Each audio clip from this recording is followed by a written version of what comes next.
So is your husband the head of you? Oh, that's so good. Yes, my husband is my king. He is the king of the castle. Right on. Being a Oscar-winning actress, you're a worker, you know how to be independent. What is it like to have a man that's the head of you, you can look up to and admire? It's an honor. Yeah. And it took me a minute to get there because I was that independent, empowered Black woman that couldn't nobody tell me nothing. So it took me a minute to understand that I did have a king and that I had to understand the order of the relationship. Yeah. So I'm grateful that he was patient enough and loved me through. I was going to ask you about that.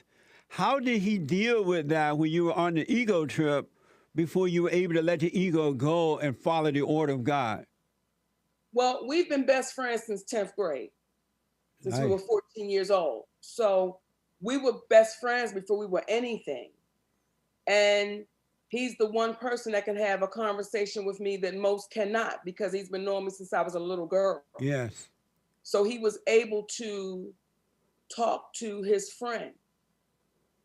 And that's how I was able to let go of that ego because he was dealing with his friend. Right on. And he was saying things to me that it was taking me to my knees, Jesse. Okay? It was taking me down to my knees, Jesse. I was like, don't tell me the truth about myself like that. Now my ego can't stand that. But I'm so grateful for it because it helped me to grow. It helped me to love, so I'm grateful for those moments. You are famous for hosting the Amorose Slut Walk. You came up with this term slut. What was the purpose of using that word?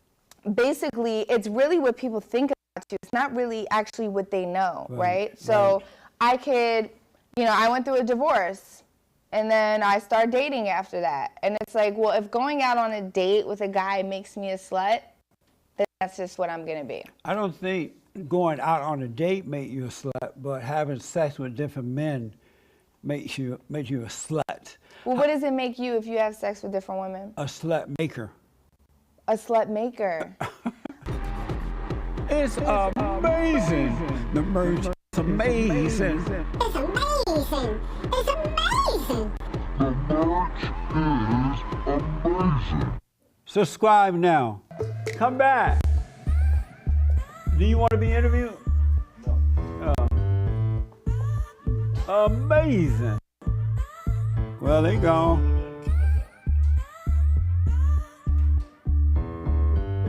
That's amazing. They go.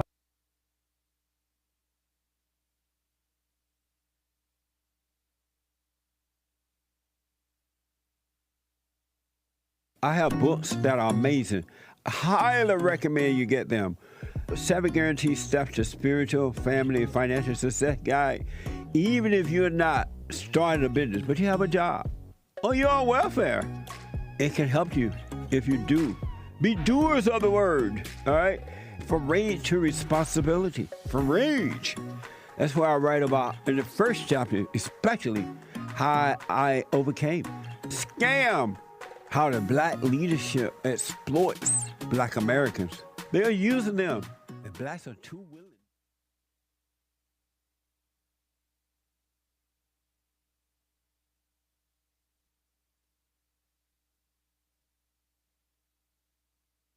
Hassan, have you ever and can you ever solve a non-practical problem by thinking about it? The more you think about it, the more I think you dig yourself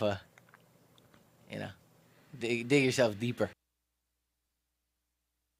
So is your husband the head of you? Oh, that's so good. Yes, my husband is my king. He is the king of the castle. Right on. Being a Oscar-winning actor.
Right on. Being a Oscar-winning actress, you're a worker, you know how to be independent.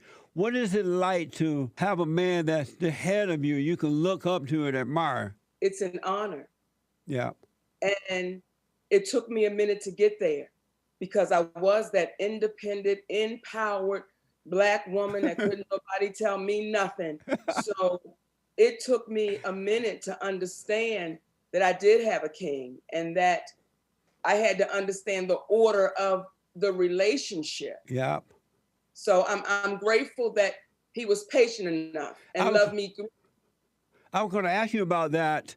How did he deal with that when you were on the ego trip before you were able to let the ego go and follow the order of God?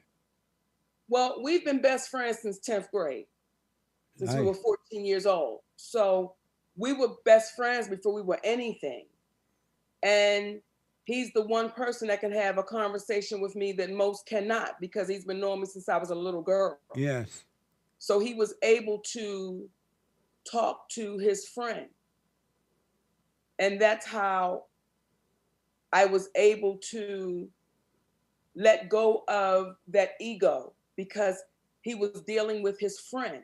Right on. And he was saying things to me that it was taking me to my knees, Jesse. Okay? It was taking me down to my knees, Jesse. I was like, don't tell me the truth about myself like that. Now my ego can't stand that. But I'm so grateful for it because it helped me to grow. It helped me to love, so I'm grateful for those moments. You are famous for hosting the Rose Slut Walk. You came up with this term, slut. What was the purpose of using that word? Basically, it's really what people think about you. It's not really actually what they know, right? So I could, I went through a divorce and then I started dating after that. And it's like, well, if going out on a date with a guy makes me a slut, then that's just what I'm gonna be. I don't think going out on a date makes you a slut, but having sex with different men makes you a slut. Well, what does it make you if you have sex with different women? A slut maker. A slut maker. It's amazing. The merch is amazing. It's amazing. It's amazing. The merch is amazing. Subscribe now. Come back. Do you want to be interviewed? No. Amazing. Well, they gone.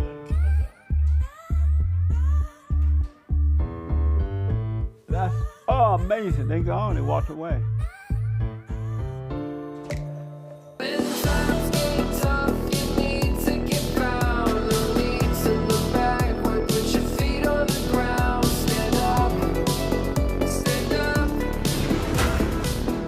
Do you realize that blacks no one like black people? The Mexicans don't like them. The Hispanics don't like them. The whites don't like them. Good black people don't like them. Exactly. The Asians don't like them because you guys are so violent and complaining. Jesse, you black. Exactly. Exactly. Do you Jesse, realize, you're black. No, do you realize that most people don't like you guys? Oh, You I wonder people? why that is. Because you're so Exactly. mean and complaining and nasty. No, Exactly. it's because of Crying all the racism and time. white supremacy, Jesse. Yeah. It's because of the white gaze know on what? the black body. That bag you have over there, that cotton picking bag. Yes. How many white people do you know that had that same bag? That used that same bag to pick cotton? Phil Robertson, you know who he is from Dynasty. He picked cotton. He's white. Remember him? Good man, too. Dude, I don't like you, but I like you. Golly. Because you say stuff where I'm like, Why don't you where like do you get me? this from? Why don't you like me? No, I'm sorry. Let me be clear now. Yeah. I actually, You totally like me. I do. Yeah. I do, which is, I don't get it. I don't get it with you. But I just want to ask you something. Because Let me I want ask black you this. people to be strong, morally, Then if you want them to be strong, family, if you want them to and be country. strong, then you have to be honest about the experience of being black in America. That's You're not being crazy. honest about being. AP says, Jesse, when did Aunt Esther join the Arkansas Senate? Also, legend That has was it. Arkansas, not Kansas. She she lived in Arkansas. Oh, they said Arkansas. That's Arkansas. That's Arkansas, baby. That's not Arkansas. That's what they put. AP. You put Arkansas? He put Arkansas. It's not Arkansas? Maybe he just missed that. He misspelled it? Maybe so. Oh, okay. The chat is saying that I spelled Arkansas wrong, but he put it here. He said Arkansas. He put Arkansas. That says Arkansas, not me. That's Arkansas, boy. I know, but he spelled it Arkansas. Is what How you I'm spelled it? trying to put. Look right here. He said Arkansas. That's Arkansas. I know, but he spelled it Arkansas. That's how the world spells it. Oh, that's how it goes. He black. He black. Oh, sorry, guys. What I thought are you I talking thought it was about? pronounced. I was reading how it was spelled. Wait, did you go to school? Now I get what they're saying. Oh, sorry. Slow. Did you go to school at all? I missed that word. My bad, AP. He's from LA, folks. He went to a public school. You said that's how the world spells.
stand up strong, face the truth about themselves, to understand what went wrong. I know we can find a way.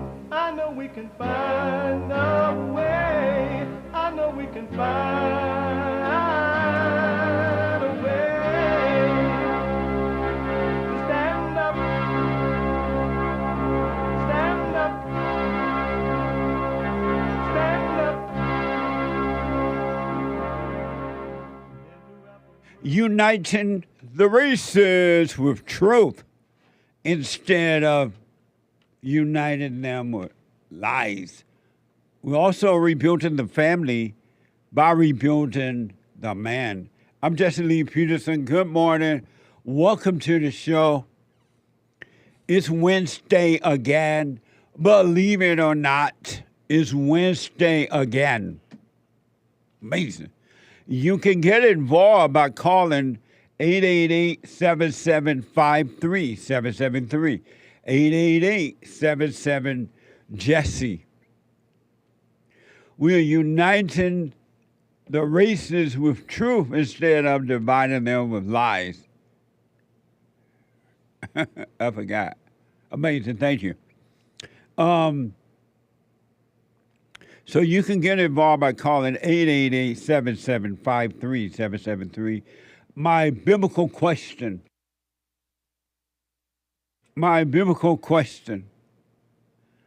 Which is most interested? Which are you most interested in? Being something or doing something? Which are you most interested in? Being something or doing something? Amazing question. Which are you most interested in? Being something or doing something? We have every way that you can watch and support the show listed on jesseleepeterson.com/show. jesseleepeterson.com/show.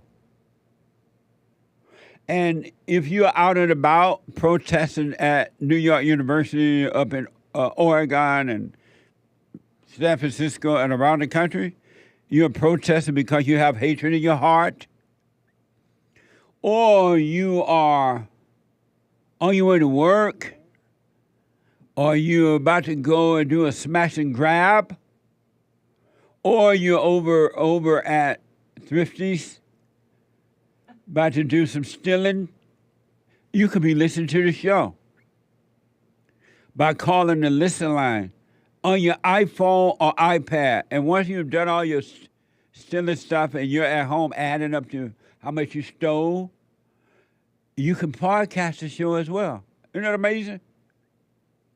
You can call the listen line at 641-793-1500. 641-793-1500.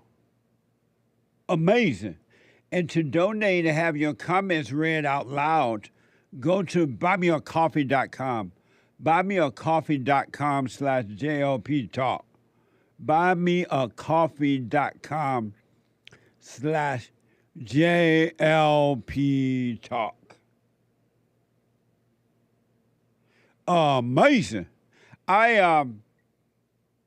It's a spiritual battle. I'll just throw that out there for now.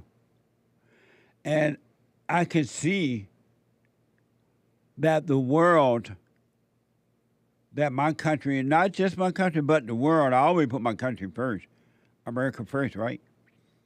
But the country and the world, but America is a cold, dark, evil world out there.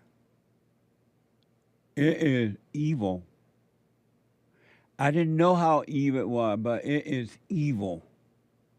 Human beings are evil. Look at the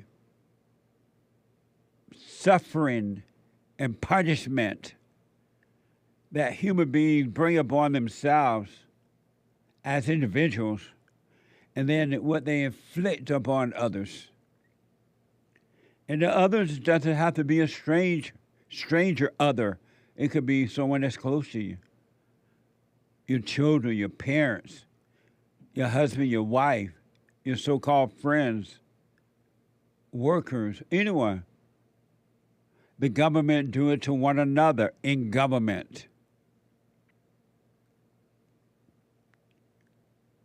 Government do it to one another in government. Military do it to one another in military. Mothers do it to their own children. Inflict the worst pain that you can inflict on another because that's who you are.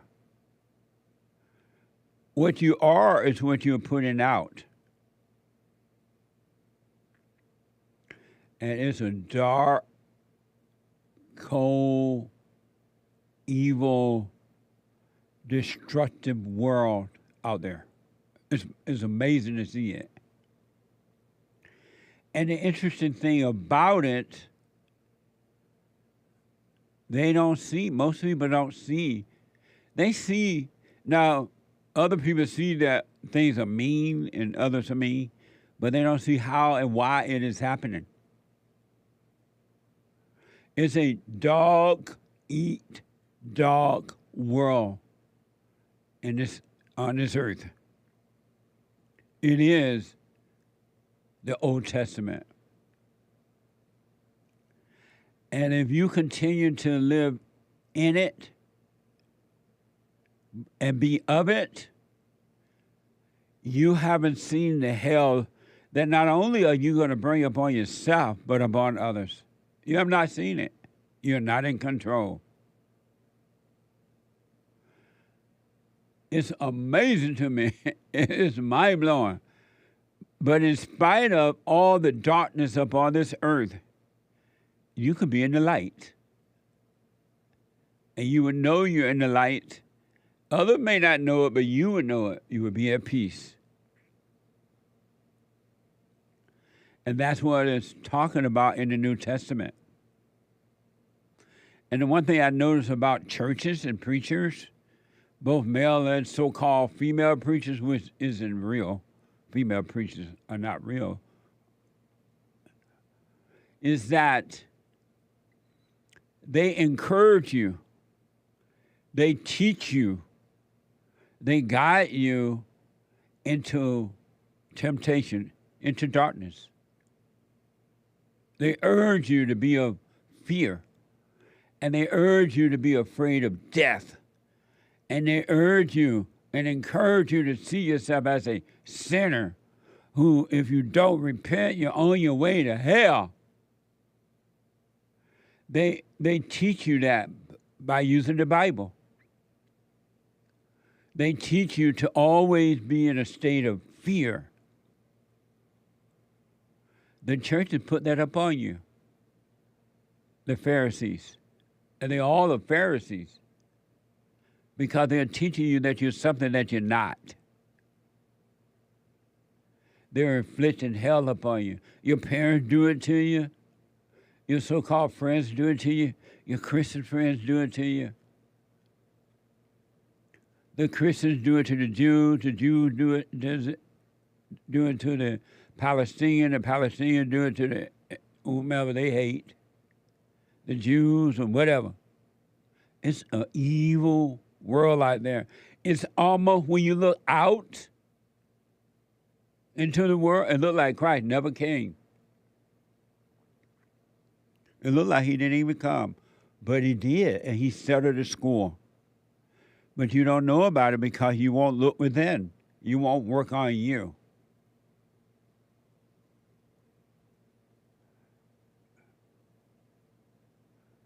You won't work on you. Isn't that amazing? You won't knock at the door so that it can open up for you.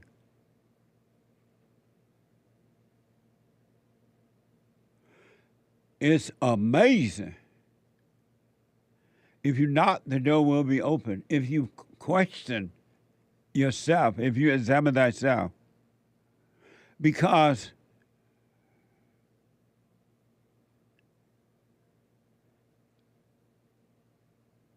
it's going to get worse in the world. It doesn't have to get worse in you if you didn't want it to. But it's going to get worse in the world, and you're not going to be able to handle it. This is hell on earth. And the way that you die, the way you dropped your body, the state of mind that you're in when you dropped your body, it's the state of mind that you're going to be in for eternity. Because there's no, like, real death, except for the ego death, right? And if you drop your body in your ego, there's no way out. Look how tough it is for you to overcome the ego with your eyes open in your body. You're stuck. I wouldn't wait. I wouldn't. Now, you can if you want, but I wouldn't. I would take my eyes off everybody and keep them on me. And you'll see what's going on out in the world because wisdom will allow you to see it, and you're protected from it. And the government, they can't protect you. They won't. They don't want to. Matter of fact, they want to create situations for you where they even get even worse so that you can operate in fear even more so. The preachers want you to be of fear. That's why they don't tell you how to be free. They want you to be afraid of death. They want you to be afraid to live. They want you to continue to judge yourself as though there's a self to judge. They don't want you to be free. Isn't that amazing? And they use the Bible to do it with. And that is because they're lost. They're not free. A free person would tell you how to be free. An enslaved person would tell you how to be enslaved. Christ was free. He told us how to be free, how to be at perfect peace. And he didn't have any excuses why you couldn't be. He told you how. He explained how. But an enslaved person tell you how to be enslaved. And you will amen that person. Amen. Praise the Lord. Thank you, Jesus. One day, when I die, oh, the Lord is coming down, and he's going to take you up. Look at the moon. It's going between the sun and the earth. God is coming back. Oh, Christ is coming back, they say. It's done already, folks, and you don't know it.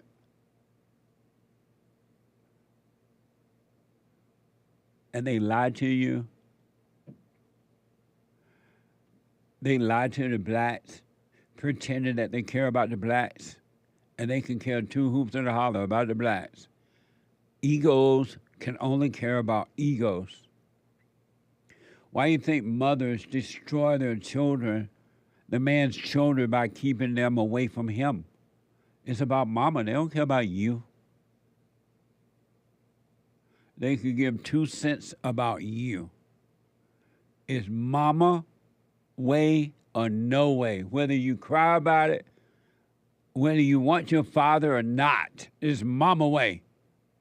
And if the courts dare to tell the father you can have so-called visitation right with your own children, right? Mama gonna say, okay, Corey, you can say yes to that. And she makes sure that she make it as difficult as possible that your father don't see you. He get frustrated. She's gonna show up late with you. She's gonna demand that the father come by himself. You can't have a girlfriend. You can't have nobody around. She'll make it impossible. Old Testament. No love.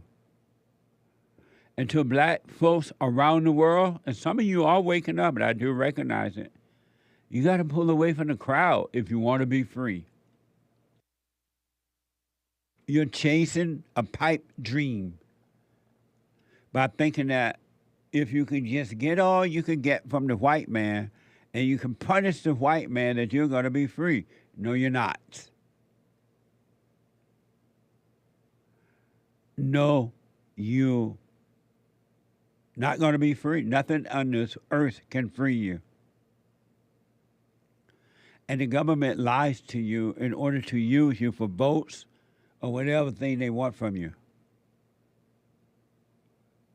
And they really, I guess because of the reaction of the blacks over the last 70 years or so, they don't believe that the blacks will and are capable of thinking for themselves. They're having a hissing fit right now because many blacks are starting to support the Great White Hope. They're like, what, dog? We thought we had y'all. We focusing on the illegal aliens now. And the blacks are like, well, I don't have any money in my pocket.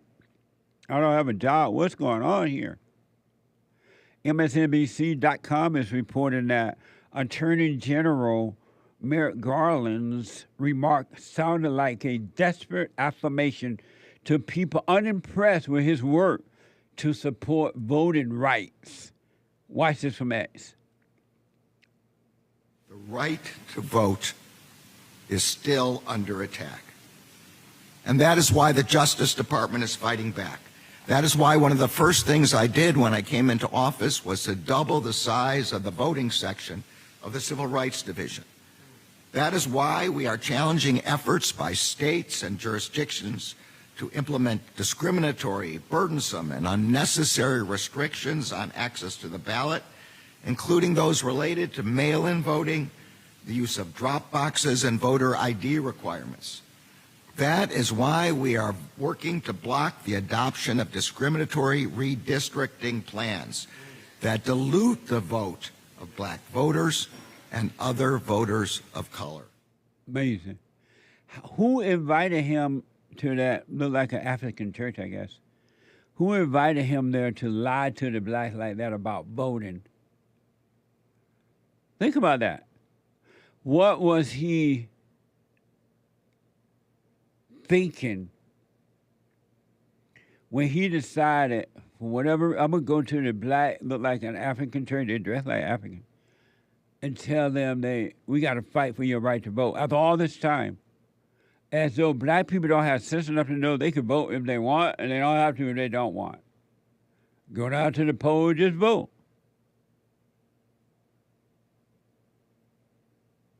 They do that to appease your ego so they can grab you and make you vote for them. And he seemed pretty desperate. Garland did. And those people sitting there thinking, look like they were thinking, what the? Obama wanted that on the Supreme Court, I'm told. Amazing.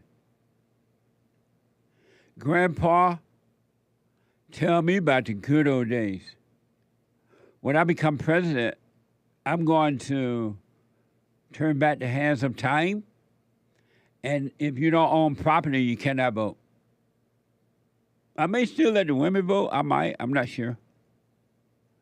But if you don't own property, you won't be able to vote because you make it difficult for property owners.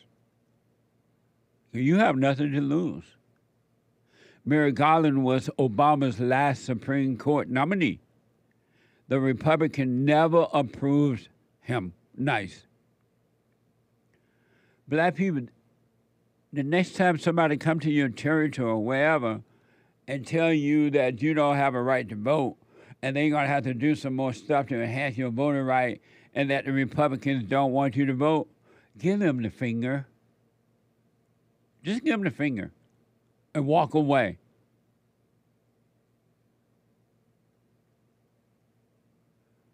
Just because they were saying that they think you're dumb and can't think for yourself. Here's what everyday black people think about this idea. Watch this from X. Do you have ID normally? You carry ID around? Yes, I have state ID. Do you carry ID? Yes, I do. Do you know any black person who doesn't carry ID? No. Everyone that I know has an ID. Why would they think we don't have ID? That's a lie. Yeah. Why would they say that? Cause I have my ID and my friends have their ID. So like, everybody that I know have ID. Like, do you know any black adult who does not have ID? No, I don't. I heard a lot also that black people can't figure out how to get to the DMV. Really? What does that say to you? I know it's that. It's on 25th Street. Do you know where the DMV is around you? It's on 125th Street and 3rd Avenue, I believe. You know how to get there? Yeah. And I also heard a lot that black people, especially poor black people, have no access to the internet, can't figure out how to use the internet. I had access to the internet for years. It's very, very ignorant. Does it sound racist for somebody to say that? I think it is a little racist because, you know, you're putting people in a category and you have no idea what you're talking about. Maybe a little bit of racist in it, but like I said, I think it's more stupidity and ignorance. You're judging somebody, like, but you're judging them because they black, saying that they don't got it. What people are they talking to? Who are these people talking to? That's right.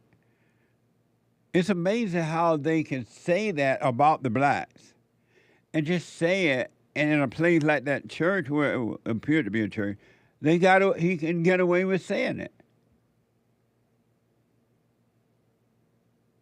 They say that black people don't know how to get down to the DMV to get an ID. They can vote for the Democrats, but they can't find their way to the DMV to get an ID. So we got to pass a law to make sure that the blacks be able to vote, whether they have an ID or not. That's coming from black and white people, especially liberals, and especially Democrats. And it's not racism, they hate you. It's not love. And if there's no love, it's only hate. And they don't care about you, they just stroking your ego to make you vote for them. Isn't that amazing? And a lot of those black people, yeah, but that's the dark world that we live in. That's the Old Testament. And that's how human beings treat each other. It's just another example of it.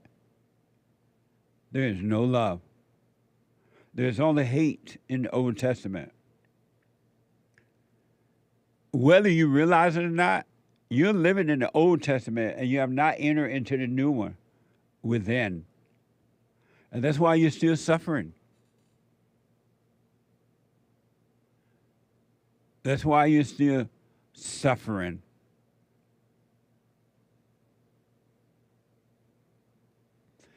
Here's what everyday white people think about this idea. Watch this from TikTok. Opinion on voter ID laws? Yeah, they're usually pretty racist. I think voter ID laws are a way to perpetuate racism. Would you go as far as say those laws are racist? For sure. Do you think it suppresses the African American vote? Definitely. Because they're less likely to have state IDs. These type of people don't live in areas with easy access to DMVs or other places where they can get identification. Do you think that's harder for black people to go online? Well, I feel like they don't have the knowledge of how it works. Black people, you're allowing that to be out there, that image, which is not true. You know how to vote. You know how to get an ID. But because you let the Democrats treat you that way, that's what these young people think. And they feel sorry for you. And anyone that feels sorry for you hates you. It's not about racism. It's about love or hate. You can't be a both. You can only have one. Which one are you?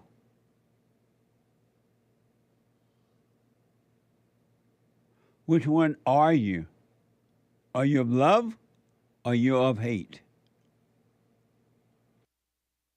Just in case you're wondering, if you have anger, any iota of anger, a little bit, you have hate. And they call it racism, but it's not racism, it's hate. Anyone that has anger is of hate. They have no love.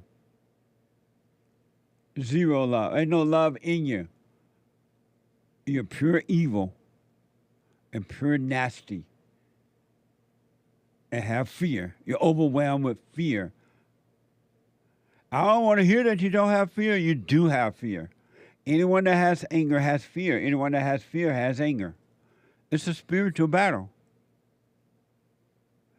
I want to encourage you all, and just during your leisure time, don't trip out over it. Don't sit there and do it all night long. All night long, all night. Read the New Testament. Just take your time and read. Don't go through it in a year. And don't read to remember. Just read it and put it away. Read a little bit, put it away. Read a little bit, put it away. It's going to blow your mind. And when you read it, you're going to be an if person. You will be an if person, man or woman. You will overcome being a male and become a man.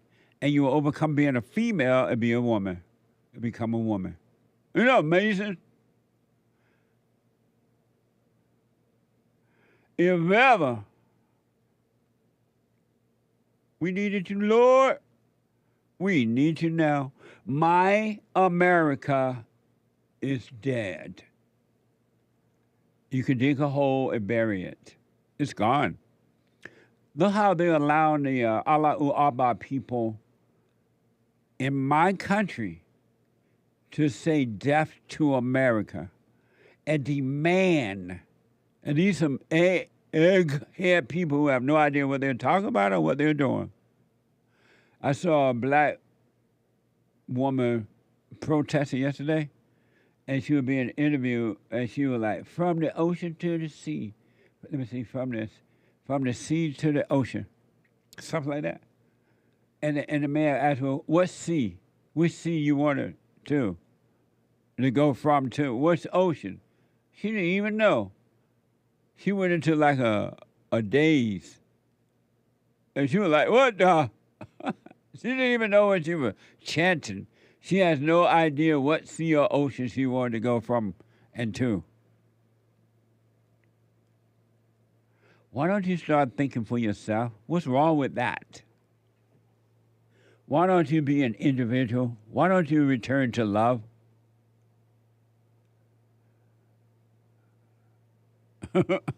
I'm told she said, she was like, you know, the river next to Gaza and Israel. The river next to Gaza and Israel. I'm like, what the? They have no, I promise you, they have no idea what they're talking about. Somebody gave them a little few words to say, to sing, and to chant. That's about it. Isn't that amazing?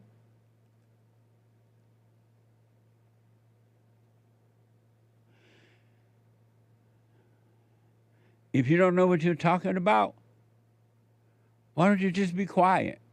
There's nothing wrong with being quiet. You know what I mean? Be quiet and know. You don't have to say anything. There's no rule that says you have to say anything.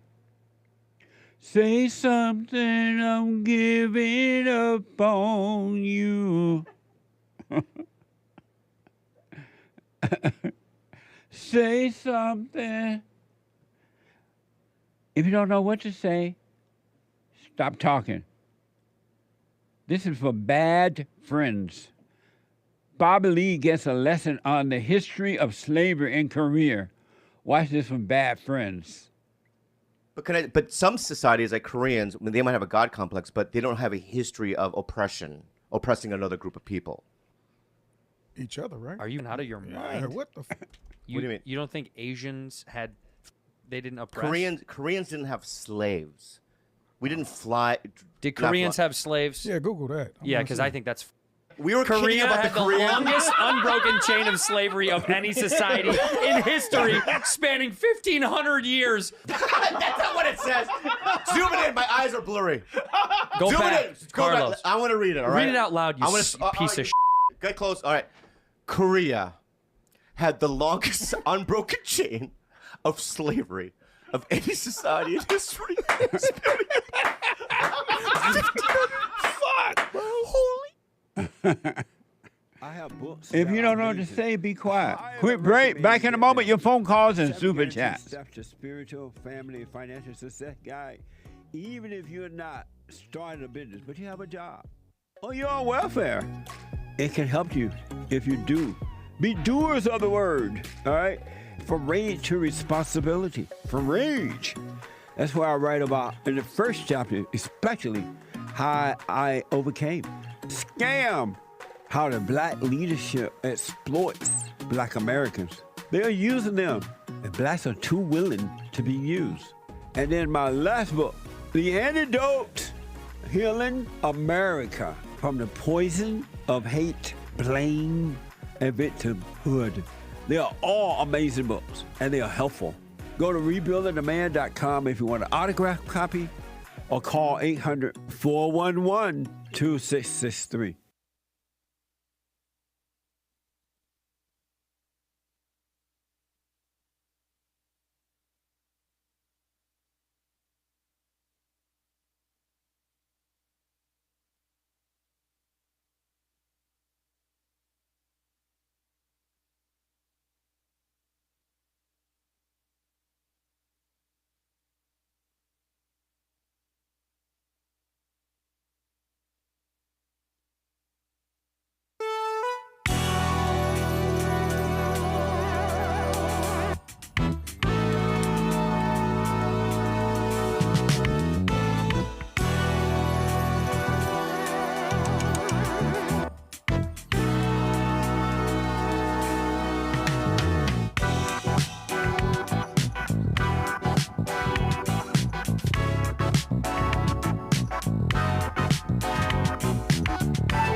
That was a bad out. Sorry about that. It was a bad out. But don't say nothing if you don't know what to say, what you're talking about. From the river to the sea. Where's the river and where's the sea? Over the next to Gaza. It is. Lord, have mercy. The Hake report is coming up at 9 a.m. this morning. The Hake, H-A-K-E report from 9 to 11 a.m. Pacific time. And as you can see, James Hake is on fire. The guy with the good hair. And after the Hake report, Joel Friday TV, better known as Arkansas,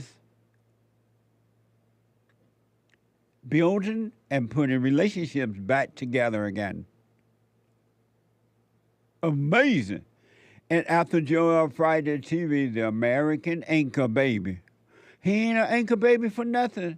He's giving back to America natural energy and flying high. Not off pot, not off fentanyl, not off Geritol, but natural energy given to him by God. Amazing, huh? 888-7753-773. There's nothing wrong with being quiet if you don't know. Just be quiet. You're not forced. There's no rule that says, no law that says you have to respond. Denise.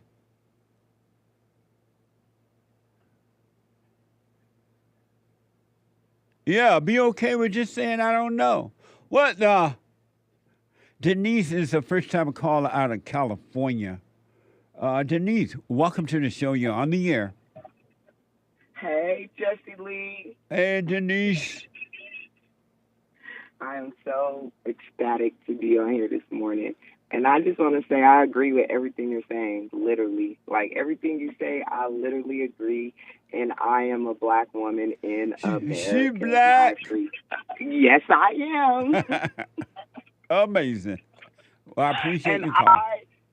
I so, like, in agreement with everything that you're saying, and it's not a lie. Nothing that you're saying is not a lie. And black people right now, we are just some of the ununited people in America right now. We just need to be united, really. It's sincere, like you said, because they are building this stuff for us to fail.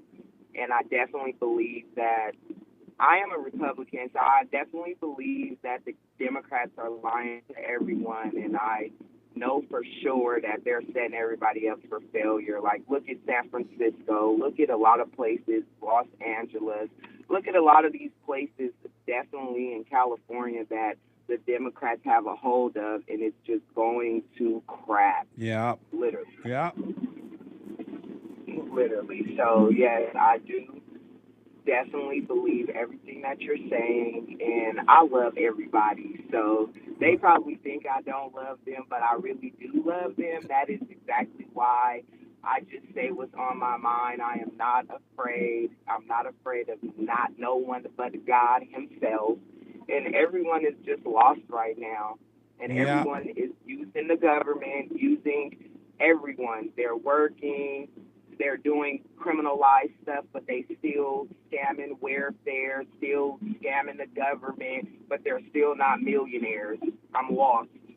So everyone is just doing like right now in San Francisco, everything is legal to do. It's legal to steal. It's legal to sell drugs. It's legal to chase people with guns and get away with it. The police is not doing anything. The judges is not doing anything. The mayor, London Breed, she needs to get out the office. She's not doing anything. From the district attorney, no one is being all upholding. They are letting all this stuff go down to crap, and all of them are Democrats. We need to get Democrats out the office and replace the Republicans, because at least the Republicans, if they treat everybody the same, it's just they're not picking and choosing. They just treating everybody the same. The Democrats know they are literally running our country down, and we need them out of the office, period. Why do you think, because the government in California is Democrat, controlled by the Democrats, why do you think the voters in California keep voting for the same kind of people? They keep voting them in. Well, for one, like how people are saying, like the black people, they don't vote regardless. We are not ignorant. We are the number one people at the DMVs. Everyone has a license and everyone has a ID. Okay, so right now it's not that like people is not voting for Republicans. The only reason is because, like you said, the Democrats are trickery. Like they're doing things and they having people believe like they're gonna literally do things for them, but they're not. It's not being racist. They're only doing things for foreigners. That's it. Yeah. And they're only doing things for the foreigners. And black people are so lost, and white people too, white Americans too. The white and black Americans are in the same boat right now, but white people think that they're not in the same boat as us. Listen, America does not care about you neither. They only care about the foreigners. The white people is doing fentanyl. The white people is stealing.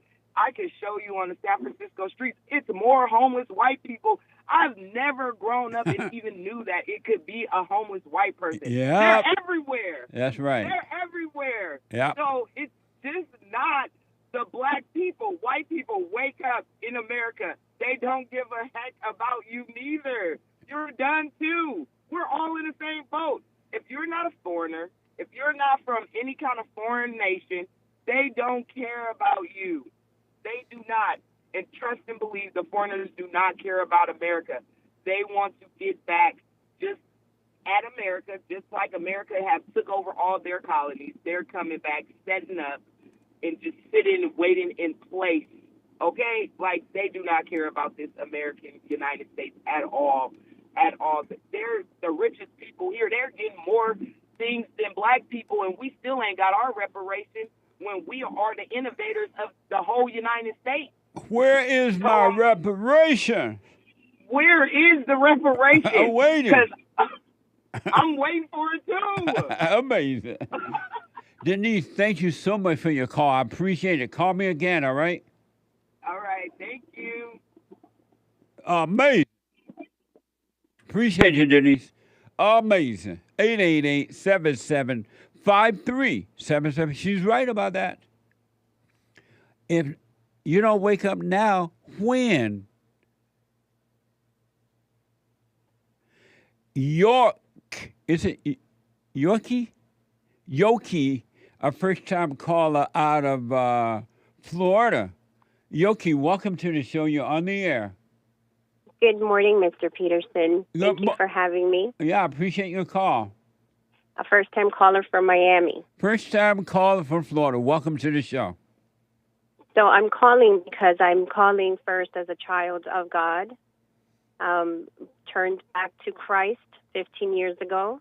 And even if I'm living in the most sinful city, Miami, very superficial, I'd like to encourage your listeners to please understand that no one controls you. The only person that controls everything and is perfect is the Lord God. And I would like to remind individuals that are conservative, as an immigrant person that came back in the 1980s, our traditions have changed. And it's not a Make America Great Again concept with all the immigrants that are coming here. Unfortunately, it's a way to divide everyone. Too much culture in one place, it's a melting pot of disaster because we forget our roots. We forget there's a constitution. There were founding fathers that were 100% under God. That's why they fled their original country. We came here, all of us as immigrants, but we have to remain, that we fled for a reason. And it was to get away from the oppression of ourselves. Everyone is oppressed by themselves, lazy, poorness, ignorance. People are selfish, and it needs to go back to you as an individual. And I appreciate you as a voice of reason that brings together the word of God, scripture, family, and individual accountability, which is what we're missing. And a lot of the people get confused by the noise, the internet, the social media. These are tools of the devil. People don't understand these TikToks, Facebook, Instagram. It's a brainwashing tool that infiltrates your mind, your soul, and then you become a sheep, which is exactly what's been happening around the world. So this division is a global issue. Everyone's waiting for one antichrist. Antichrist means anything that's against Christ. And right now, this phone, the internet, is the one tool that connects all of us, and it spreads information, confusion, the government, health organizations. I mean, it's all about you allowing the noise to infiltrate your mind. Amazing. And go ahead, sir. You're absolutely right. Let me ask, and you said that you are a child of God, right? Did you say that? Yes, sir. Do you still have anger? No. So you never get angry? No, sir. Once you turn into Christ, you're at peace. You walk with peace. And how did you overcome your anger? By prayer. By prayer? Yes, sir. Did you forgive your mother? I forgave my mother, and I forgave anyone that I've ever had an issue with. And did you tell your mother you forgave her for what? For turning you away from your father? Well, she didn't. Well, no one turns me away from my father. The only father I have is God. Oh, you never had an earthly father? I did have an earthly father, but I consider my father being God. He's the only father that's going to be there for you no matter what. He will never abandon you. Oh, so you're calling your earthly father God? No, sir. Oh. My earthly father is my biological father that was with my mother. Were you close to him? I was not close to him. Why not? Well, my mom left our country of origin when I was 4 years old, so he stayed back. And we came to, thankfully, America. So your mother took you guys away from another country and brought you to America? Yes, sir. Why did she do that to your father and you? Well, my father was a cheater, and he was having affairs, and he was a communist. So we fled from the country for our own safety and a better opportunity of life. And so you love your earthly father? Yeah, I do. I love everyone, and I did forgive my father as well. You can forgive, you just don't have to accept the sin. You forgave and love. You forgave your earthly father for what? For his sinning ways. What did he do? And for not being in my life. But your mother took you away from him. Well, no, he actually agreed. It was an agreement. Amazing. And so did you forgive your mother for taking you away from your father? I forgive my mother for everything she has done wrong, like we're supposed to forgive. And did you tell her? Yes, sir. What did she say when you told her, I forgive you for what you've done wrong? She said, thank you for forgiving me. Amazing. And what is it that you had to forgive your father for? Well, because when you're young and you're doing things for the government and you forget about God yourself, because that's what communism does. You put a country and your human instincts first over Christ, which that leads you to forgetting about your children and you as a leader of your household. So I forgive that. What did whatever your it was. father do to you that you had to forgive him? What did he do to you? Well, I would imagine that a father's supposed to keep their child safe. So he did not keep me as his daughter safe. What did he do to you that you had to forgive him? I don't believe anyone does anything to you. I believe that things just happen. So I forgave him as a person, as a sinner. He didn't have to do anything to me. I don't see people hurting people as somebody inflicted some pain that created you to be a bad person. I think that comes within you. You have to identify as what do you want to be a child of Christ? And you want to walk in a righteous path, or do you want to allow circumstances in the environment or other people's sin to affect your mindset? And I don't believe that. So what did your father? You say you forgave your father, right? I'm trying to figure out if you, unless you just don't want to say. I understand it. What did your father do to you that you had to forgive him? No, to me, he didn't do anything. I don't see that he did anything to me. And so, that was nothing to forgive him for because he never did anything to you, right? Correct. That's what I say. Nice. Yes. And so, do you ever talk to him now? I did a few years ago when his mother, my grandmother, passed away. This was about 10 years ago, which is when I forgave him. Is he still and living? I wished him well. He's still living. But you say you forgave him there, but he didn't do anything to you, so there was nothing to forgive him for, right? Well, I forgave him as a sinner, as what he was doing, which was, being... But who told you that you need to forgive someone as a sinner? You don't have a right to forgive someone as a sinner. Absolutely, you're absolutely right. But if he himself asked for forgiveness for not being there as a father, and I said, well, these things happen, environment, circumstances. Oh, I see. So he apologized for not being there. Exactly. Amazing. And I said, I accept your apology, which is what everyone should do. That's right. That's right. Amazing call. I appreciate your call. Will you call me again?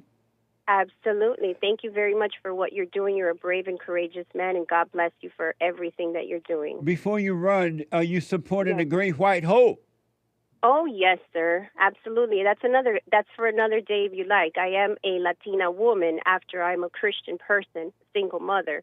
We have to discuss the issues that are affecting our young men. I have a 25-year-old son. We have a lot of issues where there's superficiality and women forget what men are supposed to do and what women are supposed to do. That's right. I'll be happy to give you a call. Let's see what the Great White Hope has to say. We are transferring power from Washington, D.C., and giving it back to you, the people. Amazing. Thank you. God bless you. God bless. Call me again. I appreciate it. I will. Thank you. Take care, sir. You Bye-bye. too. Bye now. Amazing. Amazing. There's a line open, 888-7753. 773. Super chat. Super. Steve bought 3 coffees on buymeacoffee.com/JLP Talk. There's super chats, guys. Hey, Thank you, Jesse, Steve. when it comes to your Amerifro, I have to say, stick with it, stick with it, stick with it. Pointing emojis. That's right. Love you, Jesse. Keep up the amazing work. Thank you. I found out after I started growing my Amerifro back, they don't make Stay Soft Fro anymore. They don't? Stay Soft Fro went out of business. I'm like, what am I going to do? What the? That's wild. The lady's like, they don't make Stay Soft Fro anymore. They don't sell it. So they're not, I couldn't find it in the store. So I don't know what I'm going to use for my Amerifro since they don't have Stay Soft Fro. So I was asking James the other day, since I would have an issue with my Amerifro. I'm like, hey, what do you put in your hair? How do you comb your hair? He's like, I don't comb my hair. I'm like, what do you mean you don't comb your hair? I don't even own a comb. I'm like, what the? And I'm like, so how do you comb your hair? He's like, I just run my finger through it. True. Is that true? True story. No wonder everybody wants white hair. You saw what Sean does. He takes off his beanie and just goes like that, and it looks great. Like he runs his hand through the front. I saw him do that here. Yeah, I saw that too on the air. What the? And so white people don't even, no wonder we all want white people hair so we can just, because you can't do that with a black hair. You need a Afro comb. No wonder everybody want long, wavy hair. That's wild. Yeah, I'm looking on the internet, and yeah, they have discontinued it. How Announced around like March 3rd, 2024. How can you stop making Stay Soft Fro? I'm your best customer. I've been buying Stay Soft Fro since James Brown. James Brown. What a mess. But thank you, Steve. I don't know how I got off into that. Amerifro. Oh, yeah. Gregatron bought a coffee. Hey, Jesse, yesterday I was talking to some people at work about relationships. I said women want control, men want sex. My coworker said, Greg, that's one of the smartest things I've heard you say. Where are you getting this from? I told him Joel Friday TV. He black. Every day at 11 a.m. Monday through Thursday. Joel Friday TV. Check it out. Indeed. Oh, mate. Thank you. No Mo Thoughts bought a coffee. Biblical question. Which are you most interested in? Being something or doing something? The not me is more interested in being something. All lies. I'm not interested in anything. Says No Mo Thoughts. Amazing, No Mo Thoughts. I'll put my 2 cents in on Sunday. If the Lord is willing and the creek don't rise. Thank you. 888-77-JESSE, Jesse, bought a coffee. What do you think about What do you think about the Great White Hope supporting Mike Johnson? Who is Mike Johnson? He's that lame Christian Speaker of the House. Oh. Who's supporting Ukraine with a whole bunch of money. I hadn't thought about it, but I guess Trump knows what he's doing. I don't think Mike Johnson is good for the Republican Party because he keep voting with the Democrats, especially with the Ukraine thing. He could just say, no, I'm not voting. You don't have to vote with them just because they put pressure on you. And until they agree, we're going to build back America, make America great again, I wouldn't be voting with them, period. How are you going to take care of some other country and just keep dumping money over there, our money, by the way, when you are not doing one iota of a thing for America? So I disagree with Mike Johnson about that for sure. So I don't know why Trump is supporting. Maybe you know somebody I don't know. But thank you. Appreciate that. Lord Martin said, waiting for JLP into purple rain. Purple umbrella emoji with rain coming down. Purple rain, purple rain. Purple rain, purple rain. I only want to see you once again in the purple rain. Ooh. Nice. Thank you. Evgeny Crosby with a diamond. Anybody that feels sorry for you hates you. JLP 2024. That's for sure. When people say, I feel sorry for you, or I feel sorry for somebody, they're telling you they hate you. They have no love. They hate you. Amazing. Let me take a break. Thank you for the Super Chat. We're finished. And more of your phone calls right after this break. News coming up back in a moment. I recommend you get a copy of my book, From Rage to Responsibility. I write about how the spirit of anger was taken away from me 29 years ago. I forgave my mother who tried to turn me away from my father, and I returned to my father, and through him, my father on earth, and through him I was able to return to God. No man or woman can return to God unless you go through the Son. And men are sons of God. There may be weak, pathetic examples of it, but it's the spiritual order of life. God in Christ, Christ in man, man over woman, and woman over children. So get From Rage to Responsibility. I write about that. Go to my website, rebuildingtheman.com for an autographed copy, or call 800-411-BOND. And donate to my nonprofit, Bond, the Brotherhood Organization of a New Destiny. We are rebuilding the family by rebuilding the man.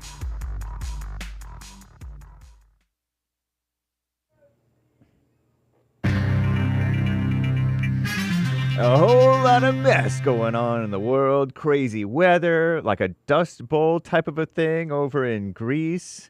Foreign aid going through that the normal people don't want. The normal idiot plebs don't want. They're threatening to ban TikTok, although TikTok's probably going to sue. Who knows what's going to happen. Abortion, campus protests, and then it's like trashy, dirty protests too. It's a mess. This is the end of hour 1 of the Jesse Lee Peterson Show. It is Wednesday, April 24th, AD 2024. Hour 2 is coming right up. Stay tuned, guys. JLP will be right back. There is one line open. You can call in right now during Hake News, not fake news. And then hour 3 is going to be Manhood Hour. So get pumped. All right. Crazy weather. CNN reports parts of Greece, including its capital, Athens, Greece, being blanketed by an orange-colored haze as dust from the Sahara Desert drifts north.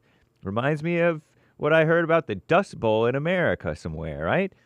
Some European broadcasters are also reporting freak weather in Finland, where cities are being inundated by unusual amounts of snow. Interesting. God's judgment? No, I don't know. Foreign aid. Crooked Joe Biden, according to Commie Nonsense Network, CNN, is poised to sign legislation today granting billions, with a B, in aid for Ukraine, Israel, and Taiwan. His expected signature comes after the Senate passed a $95 billion foreign aid package yesterday, I guess that was, following months of delays. Bipartisan, which almost always means evil. Bipartisan almost always means evil. Legislation includes sanctions on Iran, the seizure of frozen Russian sovereign assets, and a measure that could lead to a nationwide ban of TikTok. You know, that social media app that half the country reportedly uses, 170 million? Like the country's 330 million, 170 million supposedly use this thing. Its passage is a significant victory for crooked Joe Biden, so they claim. That's what congressional Democrats and Senate GOP leader Mitch McConnell, he's the one who freezes up sometimes, right? They've long pushed to send aid to Ukraine, even as the so-called right wing of the Republican Party increasingly soured on support for Kiev. I've never really wanted to support them, but I don't know. What a mess. I don't know anything. Abortion. The so-called Supreme Court, says CNN, will hear arguments in a high-stakes abortion rights case today. So-called rights, of course. It's not a real right. Where it will consider whether hospitals have an obligation to, under federal law, to provide the emergency abortions to women who are in medical emergencies. Right? In recent months, several stories have detailed the accounts of pregnant women in distress who were denied emergency care in states with outright abortion bans or restrictive laws. On Tuesday, crooked Joe Biden visited his rival's home turf, that's President Trump's home turf of Florida. He moved from New York to Florida 1 week before a restrictive abortion ban in that state goes into effect. His campaign, crooked Joe Biden's, is seeking to galvanize voters by seizing on abortion, baby killing, arguing that our greatest president, Donald J. Trump's vision for America is a threat to personal freedoms, as if they ever cared about personal freedoms, and health care. What a mess, huh? Snakes.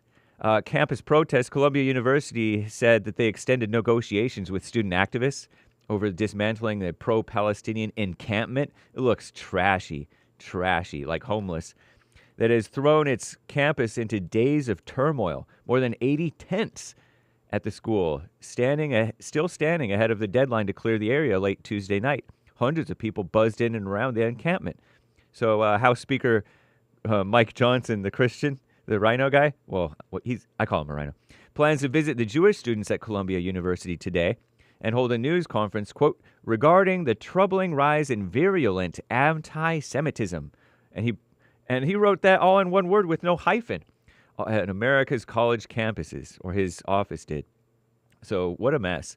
I'm James Hake. Now back to JLP, hour 2.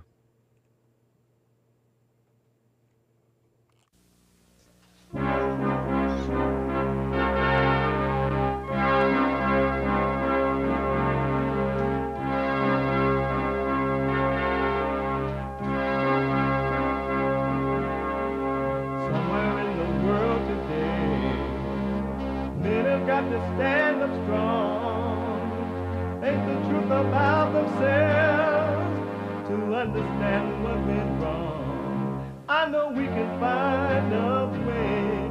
I know we can find a way. I know we can find a way to stand up, stand up, stand up. Uniting the races with truth instead of dividing them with lies. We're also rebuilding the family by rebuilding the man. I'm Jesse Lee Peterson. Welcome to the second hour of the show already. Manhood hour is coming up in the next hour. This is the second hour. One line open. You can get involved by calling 888-7753-773. 888-77-JESSE. My biblical question for this week: which are you most interested in? Being something or doing something? Being something or doing something? Amazing question. An amazing question. You can, if you like running, exercising, lifting weights, or you're playing soccer, soccer and swimming on the girls' teams, and you're a drag queen, and you're on the girls' team, and you're beating them in their own sport, or you are a girl trying to get into the boys' team, and you hoping to beat them because they weaken themselves, you could be listening to the show by calling the listen line at 641-793-1500, 641-793-1500. And you can podcast the show, all right?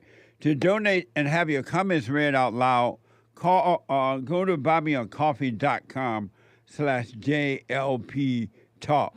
buymeacoffee.com/JLP Talk. Manhood hour's coming up. I said that. There was something I wanted to give you before I went back to the calls. If you did not catch the first hour today, make sure you podcast it. Make sure you podcast it. It was amazing. And by the way, we're putting out another newsletter this year, coming up soon, in paperback. It was a small paperback.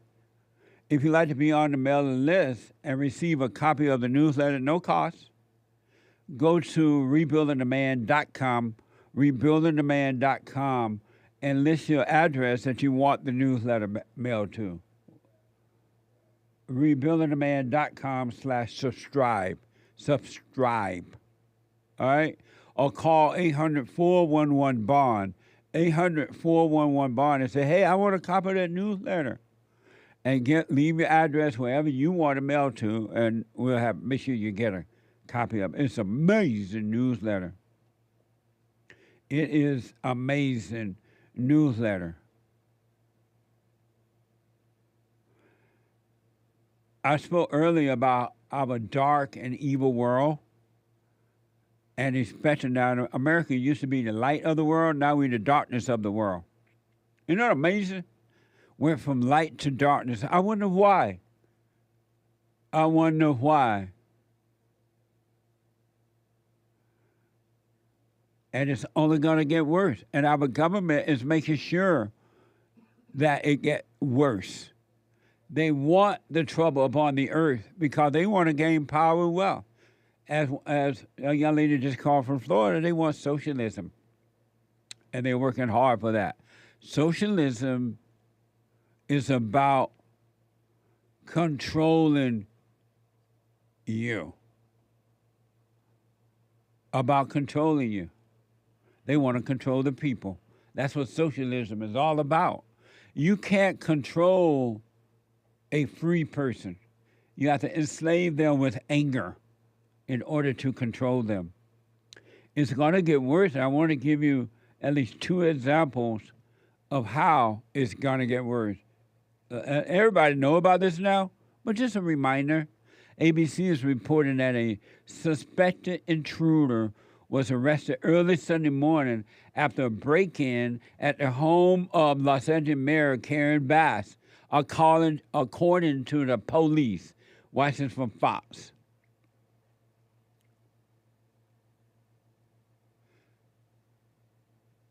House here on South Irving Boulevard just before 7 o'clock this morning. Skyfox overhead again this afternoon as the mayor got out of a black SUV carrying a couple of bags. You can see she was flanked by several members of her team.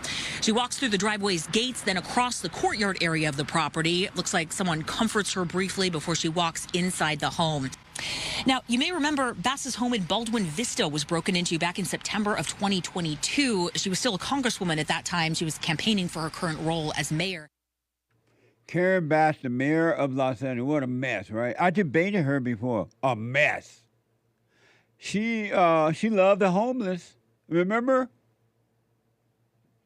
So I'm wondering, is she okay that they broke into her home? According to reports, that she loved the house. She loved the unhoused. She loved the homeless. She tried to raise more money for them because that millions of dollars that they've already spent for the homeless people, they were only able to get 255 or something like that out of the 4,000 or something. But her house is bigger than Trump's. Where she live? And she black. I thought racism was holding the blacks back. Her house bigger than Trump, the Great White Hope house. It's bigger than Mar-a-Lago, it seems. It's called Mar-a-Lago? Mar-a-Lago. What? Mar-a-Lago. Mar-a-Lago. And she black. How she get away from the white people? The white superior. White supremacy, they call the white folks. Because they believe white people are superior to them. According to Fox, here's what Kevin Dalton, who fled California for Idaho, not Navajo, but Idaho. He fled California for Idaho, joining Fox and Friends to discuss his reaction to the second break-in of Karen Bass, right? Watching from Fox. Crime doesn't really hit you until it actually impacts you personally. I'm curious what prompted your move out of Los Angeles.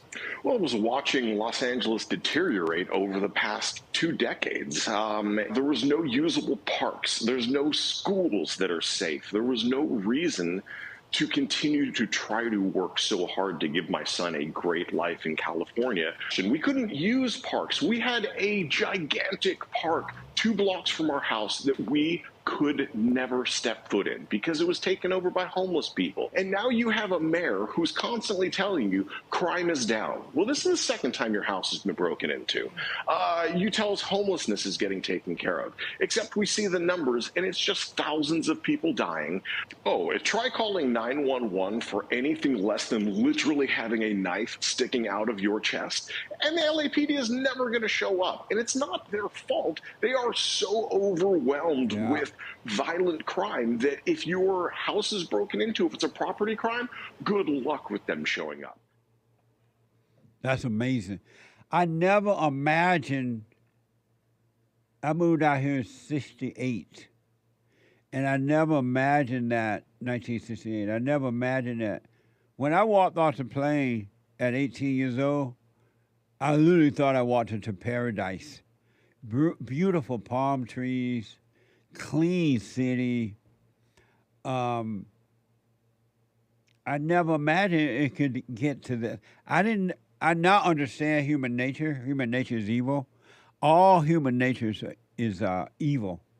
Human beings are evil, right? So I understand now, but I never imagined that human being would deliberately take something so beautiful and do this to it, turn it into garbage for their own personal gain. Because that's why the government is doing it.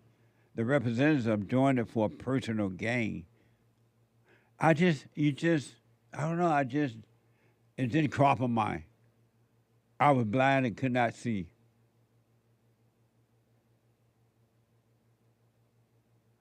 One other thing I never imagined in my whole life that would happen.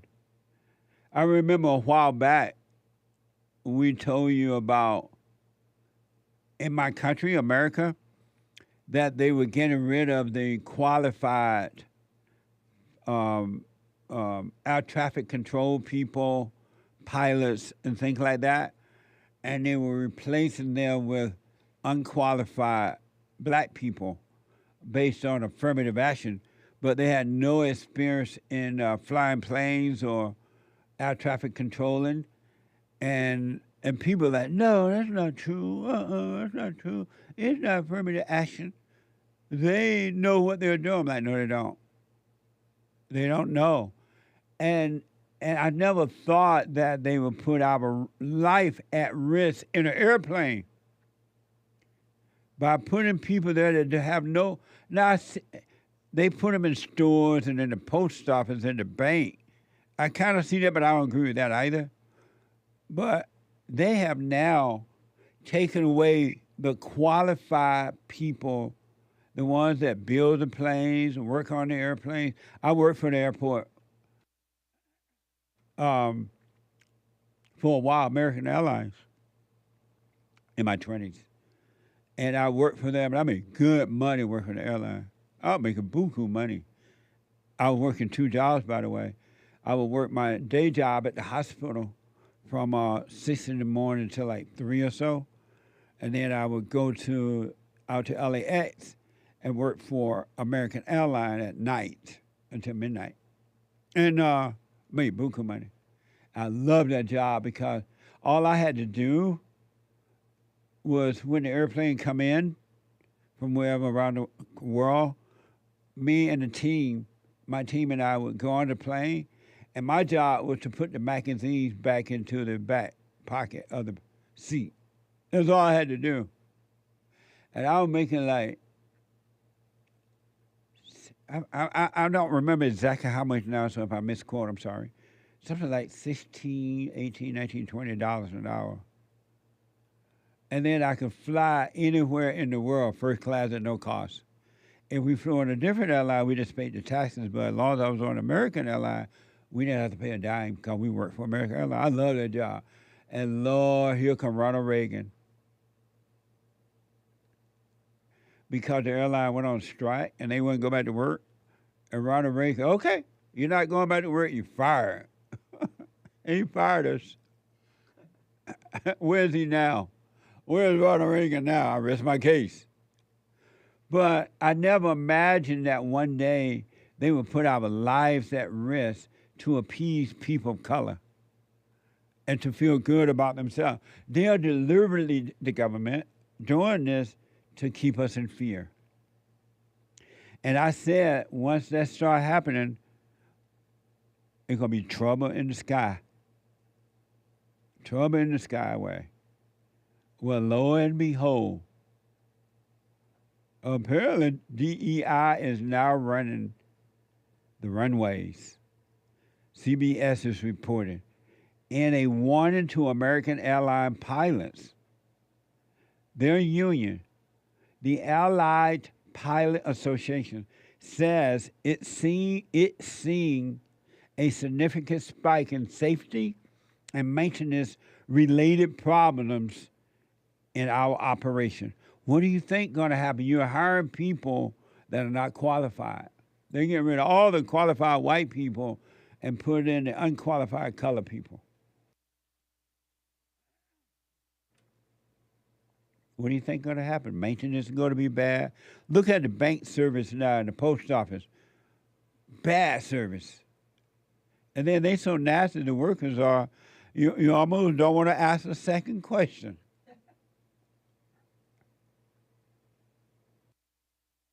Well, lo and behold, according to NBC, a JetBlue flight nearly collided. Nearly collided with a Southwest airline plane at Washington, D.C.'s Reagan National Airport on Thursday. the latest close call to unfold at a U.S. airport. Watch this from live ATC Net. 7 Taxi Alpha. Southwest 2937, Washington ground, give way to the American Airbus left to right, runway 1. Taxi via Kilo Charlie, cross forward Charlie, pull over to the right, tower on the other side. All right, after American, going to 1, Kilo Charlie, cleared across 4, let's to the right, Southwest 2937. Blue Street 5226, left turn at November behind the Embraer, ground point 7. Left turn November behind Embraer, ground point 7, Blue Street 5226. Stop. Stop, Southwest 2937, stop. We stopped, we were cleared to cross runway 4. And we stopped JetBlue 1654. Wow, look how close it was. No, I'm sorry, baby, that's the wrong way. I thought that was south. No, baby, go that way. You can go down, yeah. Hold on. Lord have mercy. Jesus. You ain't seen nothing yet. It just continues. In the same way, you haven't seen nothing yet if you allow the Allah or Abba people to say death to America.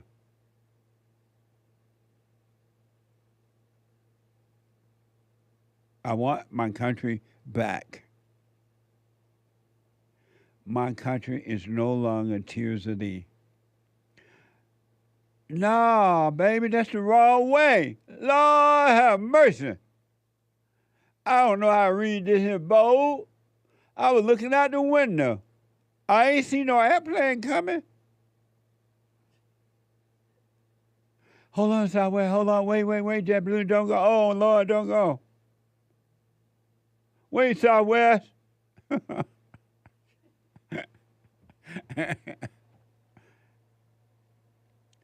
And not only is that going to get worse, somebody need to do something before we have a serious situation. You know what I mean?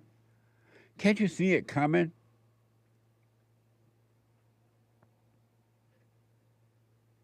There's a cloud or storm coming. Let's go home. A storm is coming. Let's go home. This is funny what I'm about to show you. I guess it's funny. Some of you know the guy, the mayor of New York, Eric Adams, right? A black guy, no good. And when you see him on TV, he seems kind of big, and like he used to be a police.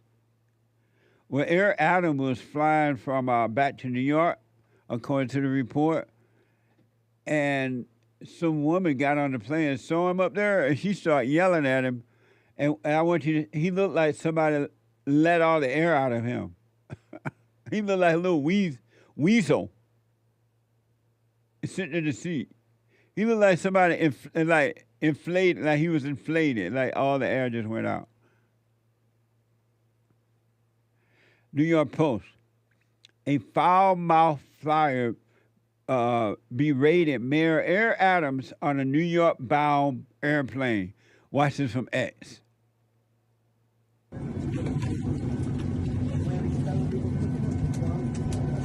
Are you Eric Adams? No, he looks so little, scared. You support the genocide in Palestine. There are homeless people all over New York. You're always partying. You don't actually care about the citizens of New York. He look like going, what the? You know there are people being arrested there. People are homeless in New York. People cannot afford food. You keep cutting the education budget. Where's the flight attendant when you need them? Oh, they too fat to run down the aisle. What? What a mess.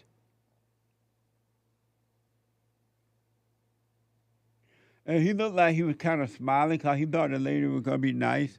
She's like, you aired him? His eyes bucked out. He looked happy.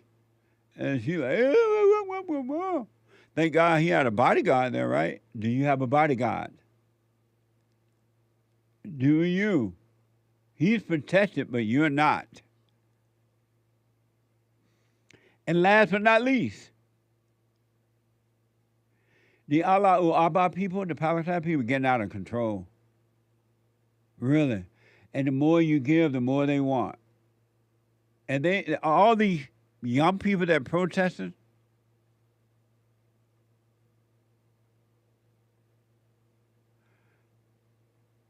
they have no idea what they're doing. Zero. Really. What's the DMV? Oh, yeah, you're right, Joel Friday. The DMV, awful. I remember with DMV, you could go in and you were out. Now it takes forever and a day. And the black workers are so mean at the DMV, you don't even want to go to their window. You think the post office is scary, go to the DMV. Well, the anti-Israel people are out of control now. They're taking the joke too far. And they don't know what they're doing. I promise you they don't. They don't know where the river and the sea is. They don't know where it's located. Oh, they're by the post office. Now they're starting to go to some of the representative homes. And they're demanding that the university stop taking money from Israel, from the Jews, I mean. If the universities stop taking money from the Jews, the school's going out of business. What's going to happen with these Alaba people? They're not thinking. That's the problem. They are like in front of these people's homes now. This is from Fox. Anti-Israel agitators protest in front of the Brooklyn home of Chuck Schumer in protest of American support for Israel. Watch this from ABC. The violence and unrest overseas leading to protests in our area throughout the day. Tonight in Brooklyn, dozens of people were arrested. They were protesting near Senator Schumer's home, trying to stop what they're calling a genocide of Palestinians in Gaza. This protest comes after several others earlier today, including a march through part of Manhattan. Eyewitness News reporter Safan Kim has that part of our coverage. There were several arrests today as protesters on opposing sides got into scuffles. Tension still very high. Overall, though, protests in this city were overwhelmingly peaceful. Yeah, right. These people fight one another over nothing. They have no idea why. Isn't that amazing? No idea why. Somebody is controlling these people. And they're just getting a thrill from it, being out there yelling and screaming and protesting. They don't know why. They just want the thrill. As long as they can get the thrill. All for the thrill of it.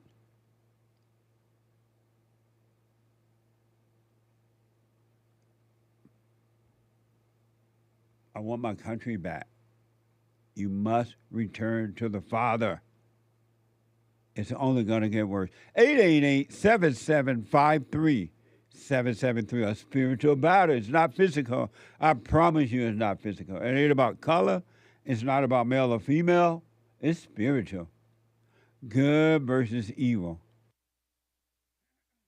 Let me go to first-time caller out of Kansas. Smig, I believe that is. A first-time caller, Smig. Smig, welcome to the show. You're on the air. Smig. Smig going once. Smig going twice.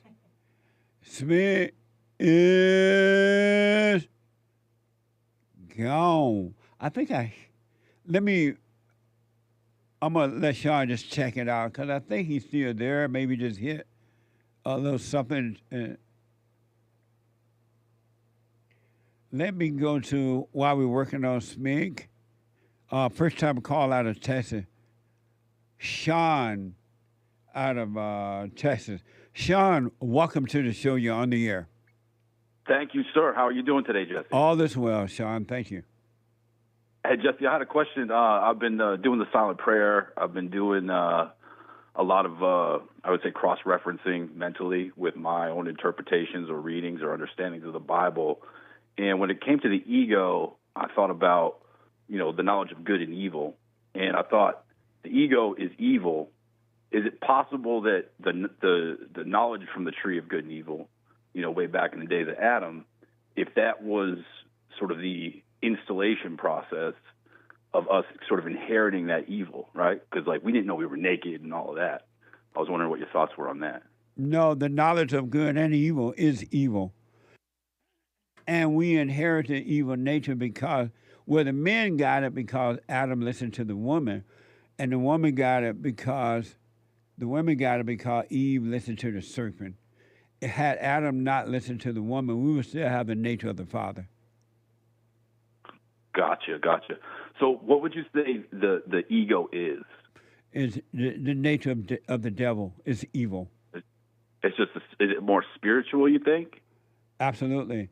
And it's intellectual. All intellectual, well, all people with anger are evil, but the intellectual people are even worse because they think that they're God.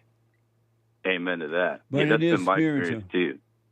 Yeah, because when you digest like a lot of sermons or Christian teaching or any religious teaching, it's always from some sort of egomaniacal person, essentially, right? I'm sorry? Like when, like a lot of Bible teachers, like they sort of profess themselves, they put their piety on display, and that's very egocentric. Bible teachers are enemies of God. They hate God. Wow. Yeah, I'm starting to come to that conclusion too, Jesse, and that's through kind of stumbling upon your teachings or your show, have you forgiven your mother? Oh, man, I tried that, Jesse. That was wow. That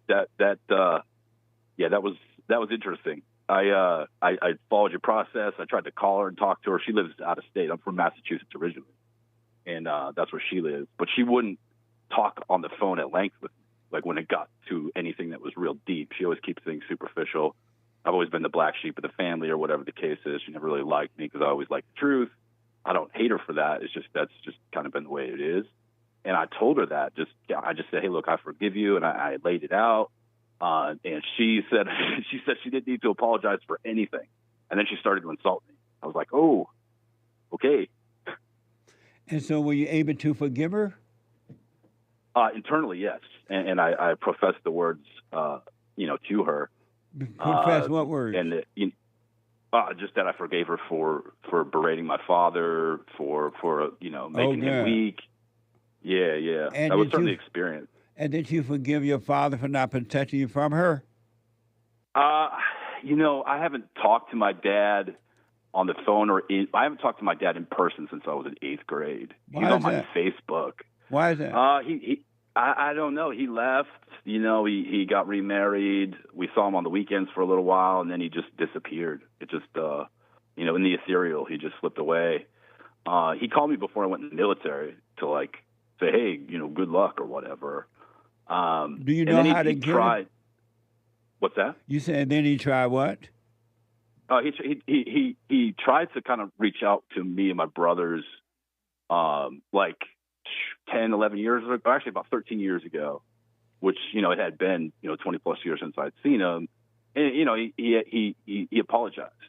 He's like, hey, I wish I had done more. And that was just about it. That, the conversations never really went anywhere. I tried to talk to him about hey, what's his advice on this career path and try to build that relationship. But he's always been very distant, and he it just never went anywhere. And so why haven't you reached out to him to forgive him now that you understand? I don't have his phone number. The last time I tried to talk to him or connect with him, via the way that only way I have, which is through, social media, I wished him a happy Father's Day. And all he sent me back was the thumbs up emoji. And I was like, okay, this is just, what's in it for me sort of thing. And so why haven't you reached out to him to forgive him now that you understand? Hold on. Hold that thought. Let me take a quick break. I did not hear the music. Sorry about that. Let me take a quick break. Don't hang up, Sean. I'm back in a moment.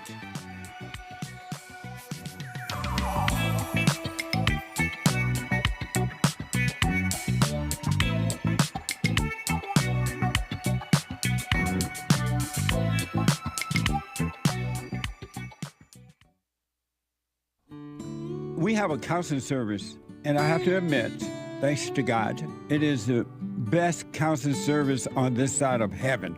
I counsel with men and women, families, individuals around the world. most people are unhappy, they're miserable, they have rough lives, they're depressed, suicidal, young and old, of all races. I understand, I know why, and I do understand it. Because exactly what's happening in me is happening with everybody outside of me, inside of them. And I've noticed that with those who really, really, really want to understand, they overcome it just like that, out of one counseling session. If you need counseling, you can go to rebuildingtheman.com or call 800-411-2663. 800-411-BOND. Best counseling service on this side of heaven.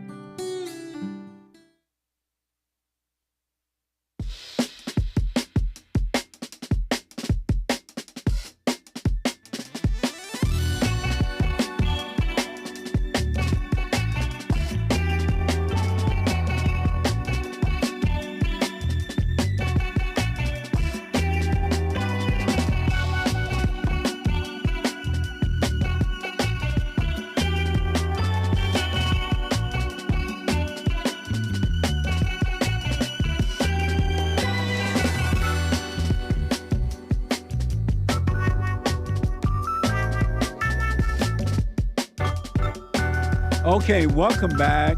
Welcome back. Welcome back. Couple announcements before I go back to the phones. Brand new episode of The Fallen State this Friday, if the Lord is willing and the creek don't rise. Brand new episode of The Fallen State. I had an amazing, literally fun, but yet insightful, amazing discussion with Jamie Kennedy. And Jamie Kennedy is an actor, comedian, and producer. Watch this. Next time on The Fallen State. What's important to you? Just talking about common sense. So are you a Christian? I low-key believe we're in a spiritual warfare, but if you say that, people call you crazy. Do you know Baphomet? Do you know Ball? Did you ask, do I know where the bathroom at? I saw you in a movie acting black. I don't want to see your ass in front of Baby Gap no more, bitch. What's wrong with the black? Oh, God, here we go. Stop! Clip that, he loved white people. I'm not falling for that. But listen, I got to put you on the hot seat. This wasn't hot enough? It was absolutely funny, but and you'll see once you see the whole thing, insightful, really. Insightful. TheFallenState.tv. And don't forget to support The Fallen State. Support The Fallen State. Go to TheFallenState.tv/donate. TheFallenState.tv/donate. Or locals.com in the description link there. I do appreciate it. And sign up for our newsletters. We have a brand new newsletter going out soon, next couple of weeks or so. And you can get a hard copy at no cost to you. Go to rebuildingtheman.com/subscribe. Rebuildingtheman.com/subscribe, all right? And donate to the organization. I appreciate it. Rebuildingtheman.com or call 800-411-BOND. Let me go back to Sean, a first-time call out of Texas. Hey, sir. And so, Sean, why haven't you contacted your father now that you understand? I guess just, I don't have a good answer for that. Not that that exists anyways, but the thing I was leaning on, I guess, or what I sort of just summed it up as, is every contact and every experience I've had with him has been sort of very nonchalant and, didn't really go anywhere. But you got a response. You got a response from him when you wish him happy birthday. He gave you the thumbs up. So why haven't you tried to reach him through that way, by going through that? I don't have I don't have a legit answer for that as to why not. I guess I was a little afraid. Of what? Probably the rejection, I guess, more than anything, considering what happened with the mother. Even though my understanding of what you preach in terms of that is that by doing that, it releases him, and in a way, because my grandmother, it doesn't release him; it releases you. True. So my question there is, like, when you do things like that, is there like weird thoughts start to, obviously you watch your thoughts, right? So they pass through, and that thought comes in, like the guilt thought, where it's like, hey, if you're doing it for yourself, you're greedy. Like that's obviously an evil thought, and that's not necessarily stopping me from contacting him.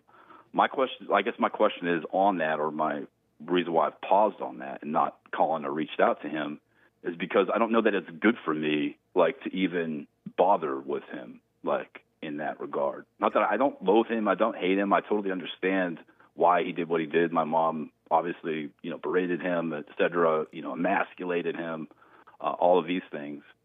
And I understand that. I don't have I guess, it's just dawning on me right now that you asked that question. Or because, maybe he doesn't even know why he is the way he is. So would that be like, in essence, shedding light to him, like giving him light? Do you love your father?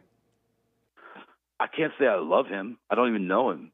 And so how do you expect to have peace on earth or return to God if you refuse to return to your earthly father?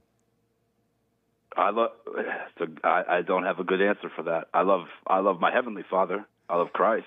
How can you love your Christ? Is Christ your heavenly Father?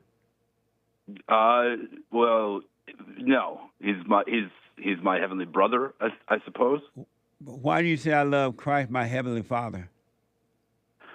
Because I do subscribe, or maybe perhaps loosely, to the Trinity, and that he's the triune God, and he's the direct representation of God in the flesh. Where you get that from? Lots of your very standard, typical Bible-thumping Christian teachings. Mine? What's that? You said lots of the Bible-thumping teaching thing? Yeah. And correct. why did you believe it? You never read it? You never seen it? No, I read it. You never read anything about the Trinity? I have. No, you haven't. I have. Where? The Bible. Well, the Bible doesn't necessarily represent, but where in the Bible have you read anything about the Trinity? Jesus says that he is I am, so therefore he professes divinity there when he's speaking to the apostles. He never said nothing about divinity. But he said he is I am. And so how did you put divinity in that because he said I am? Because the I am precedes everything. Therefore, and so that's how you put divinity? It's akin to divinity. It's something I can't necessarily describe. Let's go back to. So you say you love Jesus, right? Yes, sir. And how can you love Jesus and hate your father? I don't hate my father. You don't love him. If you don't love him, you hate him. Well, that's there's shades of truth there. I'm not disagreeing with you entirely there, but I believe hate, maybe my definition of hate is to actively despise or to wish ill will and that sort of thing. You're angry at him, and anger is hatred. I'm not angry. I'm just. Then why don't you forgive him? Why don't you forgive him? I think I will. No, why haven't you? Why do you think you love Jesus, but you don't love your earthly father? You have not forgiven him, because if you loved him, you would have forgiven him. I do forgive him. I haven't professed it out loud, but my understanding of forgiveness, as to loosely quote Christ, is that nobody goes to the Father through the Son, but nobody goes through the Father without repenting and asking for forgiveness. You never see anywhere where it said asking. It said go and forgive.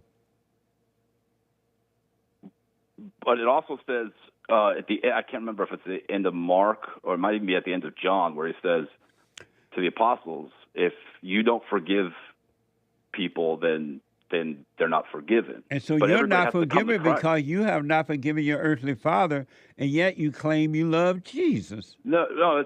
So Jesse, if you rewind back to like when we first started talking about my dad, he asked for forgiveness, and I already forgiven him. You have not forgiven your earthly father. That's why you have not contacted him.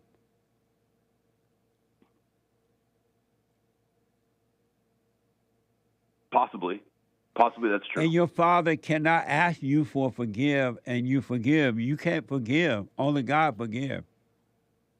So if only God forgives, how do I forgive if I'm not God? You forgive by admitting you're wrong for hating him, being angry at him. Anger is hatred. You can call it resentment. You can call it hatred. You can call it, it's the same evil spirit. But and so I you don't feel angry forgive or by, you forgive I don't feel angry by, or resentful. then why haven't you contacted him then? Because every contact I've had with him has been superficial, and it doesn't seem like, it seems to be What honoring does that his have to request do or- with you? Are you superficial about forgiving him? No. Then He why already asked haven't for you forgiveness contacted him? Because he apologized a long time ago. He and I did, didn't- but not you, So what am I apologizing for? for holding anything against him. But I haven't. I You haven't held say anything you against feel you have a fear of rejection, and that's why you haven't contacted him. Well, the fear of rejection is based on what happened with my mom. But you say you had that with your father too. That's why you have not contacted me. You said. Right, correct. No, it's correct. I have a fear of the rejection, but I also have a fear that, like, it might, why bother him? Like, if he doesn't want to be bothered, like, I guess that's the question. Did he say he didn't want to be bothered? No, he didn't say Then that how you come specifically, up but with it's that idea then? based on the way he acts, etc. It's What like you were that talking have to to somebody. do with you? It just has to do with him, I guess. What does that have to do with you? You got to live your life. You are trying to come out of hell. Why are you letting his action keep you in hell? I don't have a good. That's a good question. I don't think I should do that. Why are you doing it? I don't think. I don't know. It's a good. I guess I'm used to hell, and maybe it was comfortable for me. Why So do maybe I you should get over lie that. to yourself and say you love Jesus when you don't love your earthly father? I didn't look at it as lying. I didn't look at it that way. Where'd you look at it as? I looked at it as being more like Jesus because I wasn't. You're nothing like Jesus. How you gonna be more like Jesus? Jesus never held anything against anyone. Right. I didn't view my actions as holding anything against him, I guess. Oh, I see. I understand that. Go ahead. No, that's it. That's it. I yeah, would so- ask this. You say you feel he might reject you, feeling of fear of rejection, right? Yeah. And yeah. describe the you that fear rejection. Tell me what that person looked like. It looks like an isolated kid that, just a child, the inner child that didn't feel love, that wasn't accepted, that was rejected, and building myself up as to what I thought was a man going through life. How old are you? I thought I had 45. So you still haven't described the person that you describe the emotional state, the psychological. Correct, that's true. But who is the person? Who are you? I'm just a man that lives alone. Lives alone with his dog and just trying to get closer to Christ. That's seeking the truth. That's the only way I can define myself at this moment, Jesse. So do you know who you are? Other than those words, no. I guess I don't. And what is it like not knowing who you are? Because all you've named so far are emotional stuff. Yeah. And you're not that's true. your emotions. Who are you? So that's a person, a person who doesn't know who he is, maybe. Do you want to know who you are? Yeah, absolutely. No, that question you asked earlier, and maybe it was the biblical question I heard when I was on hold, was, are you the action, right? Or could you, I don't want to butcher it. Could you ask that question? Which are you most interested in? Being something or doing something? Yeah. I live my life entirely with the goal of being something. And now I want to do something, and I don't know what to do. And then what are you? If you ask me that question, the only response I have is I want to be a truth seeker. I want to help people find the truth. I want to. How are you going to help somebody find the truth if you haven't found it? Yeah, so I don't have an answer for that. So why do you want for that then, and you don't even know what it is yourself? Why are you wanting to help somebody? Because I believe it's good. But I why believe do it's you good. believe that? You don't even know what it is. How you know it's good? Because I know it's not evil. I know that sounds like a weird answer, but You know what is not evil? the idea of helping people, the idea of finding the truth, no The matter idea what. of helping people is evil. It's coming from you, and you're evil. How can a good idea come from an evil idea? But that's Or evil mind. precepts that I'm evil for, you know. And if I was to reverse that, and this isn't, by the way, I'm not trying to make this like, you know, agitation or anything, but like I believe what you're doing is good, and I believe that you're helping people. But I'm not doing anything, and I'm not helping people. You don't think so? No, not at all. Huh? But you're shedding light on lots of truth. You're getting a lot deep to a lot of people. I'm sitting here and words are coming out of my mouth, but it's not me at all. I have nothing to do with it. Huh? I So still have to that's pray. where the ego death leads you? I'm sorry? So that's where the ego death leads you? No, it's an honest question. Like, is that where it leads you? Like, if you completely finalize that ego death, you completely just kill self, and you return to the Father. Hey, let's not go there yet, because you're too intellectual. Man. And the devil will use this against you. Really? Yeah. Okay. But I want to know the truth. Can you help me with that? Yeah, I can. The truth is, you got to forgive your father and your mother. And you say you've gone and forgiven your mother. You got to forgive your father. If you don't forgive your earthly father, you will never know the truth. Roger that. Roger that, Jesse. And stop worshiping the devil and letting the devil talk you out of contacting your father unless he refuses to respond. If he refuses to respond, there's nothing you can do.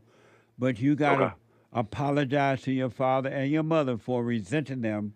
They have the same psychological, spiritual issue that you're having because your issues came from your mother.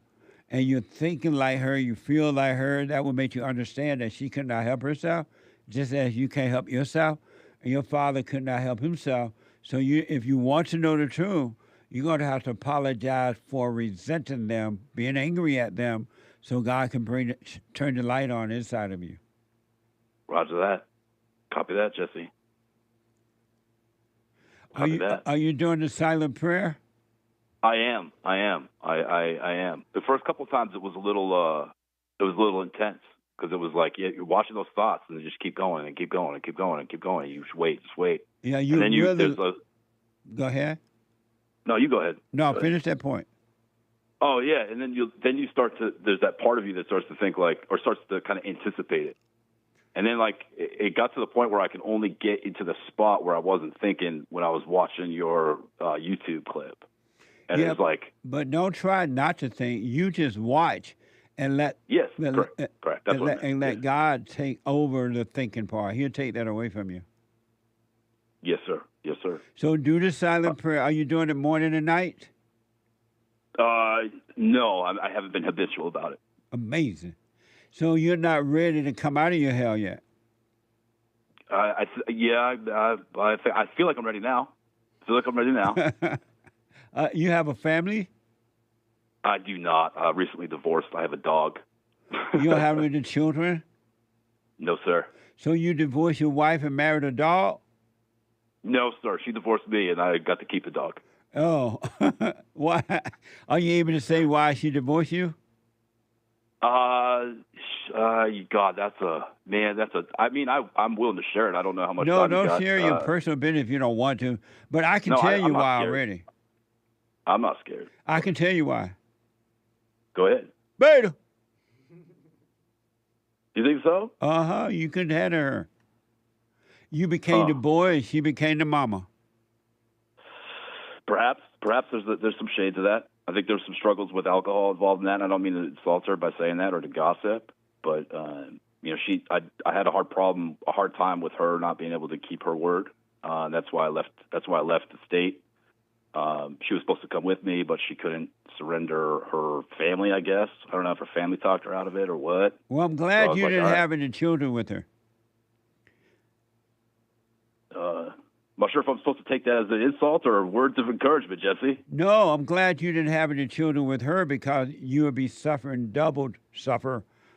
pain because she would keep your children away from you. Yeah, it's possible. possible. I don't know. But listen, whatever reason you left, don't look at her anymore. Look at yourself. Because she was not your problem. You were your own problem. She's No, her yeah, problem. And so put your eyes concur. on you. Do the silent prayer. Forgive your mother and father. And God will take over. It's going to be amazing for you, all right? All right. So back to one thing real quick. You had said that the words just come through you. You kind of spoke on that earlier, and then you kind of, stopped me from being intellectual. Is that, can you dig in on that a little bit? Because, is that, sort of what happens when you sort of meet that goal of the ego death? I don't. All right. I do want to tell you this, but I don't want you to get into that because Satan will use that against you. He will make you think that you're doing something that you're not. And it's nothing like what I'm telling. It's totally what's happening, but it's not like what you think. And but if you stay with the prayer and watch those thoughts, God will take over your thinking. Fair enough. He will control. Fair enough. Can I tell you? He will can control I you. Fair enough. Hey, can I tell you a bad joke? Yeah. All right. Who's the Antichrist? Hake. Sorry, Hake. I was gonna say AI, and then who invented AI and the internet? Al Gore. How do you know that's true? Algorithm. See, that's a terrible joke. That's awful. Yeah, it is. What the? But nice try. Thank you, sir. Thank you, Sean. Call me again. All right, we'll do. Bye-bye. All right, buddy. 888-7753-773. Let me go quickly back to Smig, and see if it's working. The first time caller out of Kansas. Smig, let's try it again. Go ahead. Smig! What the? All right, no Smig. Let me go to, Super Chat. Super Chats. Canadian David is a monthly supporter on Rumble. Press 1 if you want a JLP cover album. Press 1. Nice. Thank you, Canadian David. Someone bought 3 coffees. No message. Thank you, someone. Thank you. Wayne, I am that I am, bought a coffee. Hey, Jesse, you have hair. Amazing. Did you ever have a hair transplant? Monkey covering his eyes, see no evil emoji. Never. As a matter of fact, I had started shaving my hair bald because I thought I couldn't grow hair anymore. I don't know why I was thinking that. But I was thinking that. Mm-hmm. All thoughts are all lie. And my barber said, you have hair, man. You can grow it. I'm like, no, I can't. All thoughts are all lies all the time about anything. Thank you.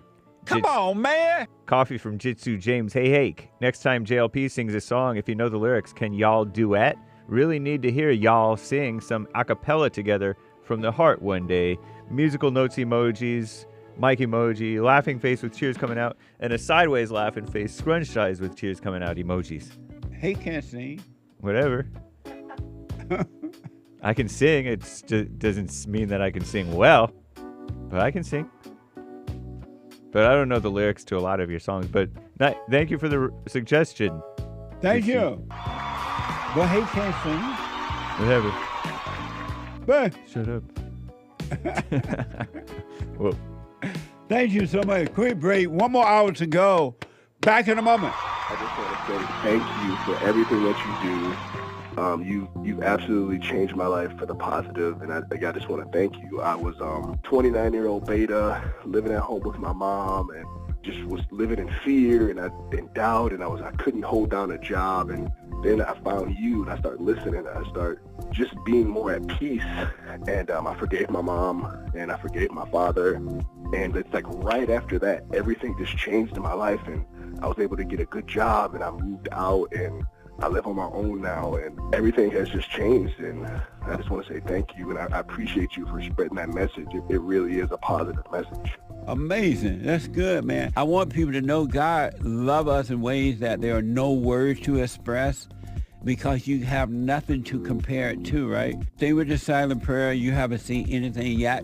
It gets better.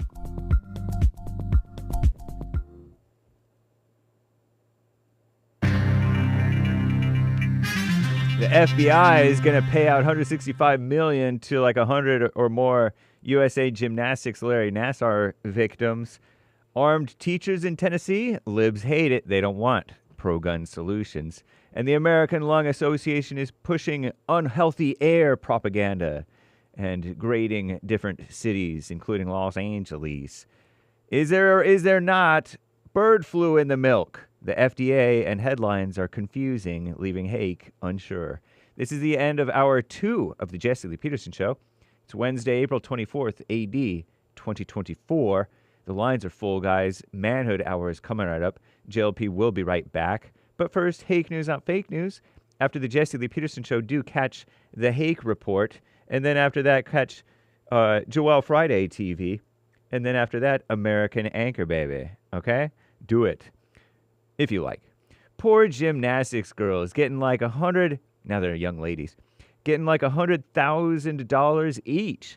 The Injustice Department will pay $139 million more to more than 100 victims, so-called victims, of disgraced, they call it, former USA Gymnastics team Dr. Larry Nassar, according to Commie Nonsense Network, after reaching a settlement Tuesday over the FBI's initial failures in investigating the so-called sexual assault case. What a mess. Armed teachers, CNN says state legislators in Tennessee passed a bill Tuesday allowing kindergarten through 12th grade teachers and school staff to be armed. Educators who seek to bring a handgun on school grounds will be subject to certain conditions, per a summary of the bill. They'll be required to get an enhanced carry permit, complete a background check, and undergo dozens of hours of training, among other requirements. The bill now heads to the desk of Republican Governor Bill Lee for his signature. It's a contentious debate on arming teachers. Comes as, quote-unquote, gun violence, no such thing, remains the leading cause of death for kids. They mean children. In America, this year alone, 436 children under 18 have been killed in so-called gun violence, according to the so-called Gun Violence Archive propaganda. Unhealthy air. Nearly 40% of people in the United States live with unhealthy air pollution, per Commie Nonsense Network. That amounts to 131 million people living with levels of polluted air that can significantly affect their health. That's up from 119 million in last year's data. They say extreme heat, drought, and wildfires among the factors that have contributed to the increase. I wonder if we can blame Canada. They had some fires that had the smoke come down here. But that's especially in the western part of the country, so that doesn't sound like Canada's fault. Several cities in the region, Los Angeles, Phoenix, Arizona, Denver, Colorado, also received F grades for ozone smog. Wow, Denver. According to the report, ozone pollution is formed from emissions from cars, power plants, and refineries. And maybe not in that order, and who knows what the whole truth is. You don't get the whole truth from the media.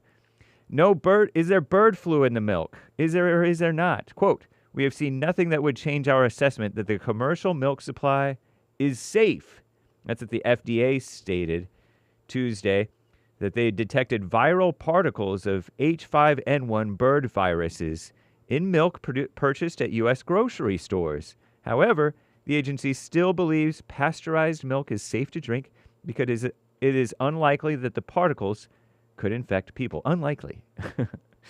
I guess that's sufficient. Anyway, there are also these things called non-compete clauses. There's a ban on non-compete clauses. Yesterday, the Federal Trade Commission FTC banned companies, according to the ladies at the Skim, from creating new non-competes and threw out existing agreements for anyone other than senior executives. Industries from fast food restaurants to Wall Street use those clauses to keep employees from working for a competitor and starting their own business once they've left. The FTC estimates non-competes affect about 1 in 5 American so-called workers. The ban is set to go into effect this summer, but faces a looming legal battle. Businesses say that non-competes are vital for keeping their trade secrets under wraps. Sounds like they're enabling snakes, but I don't know. I'm James Hake. Now back to JLP, Hour 3.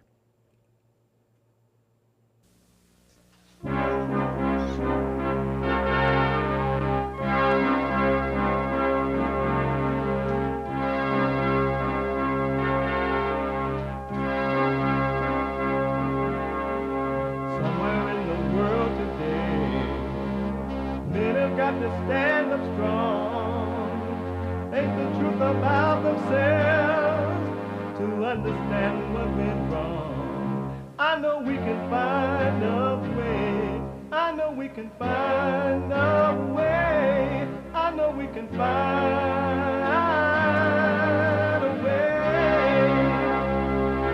to stand up, stand up, stand up. Uniting the races with truth instead of dividing them with lies. We're also rebuilding the family by rebuilding the man. I'm Jesse Lee Peterson. Welcome to the third hour of the show already. Isn't that amazing? You can get involved by calling 888-7753-773.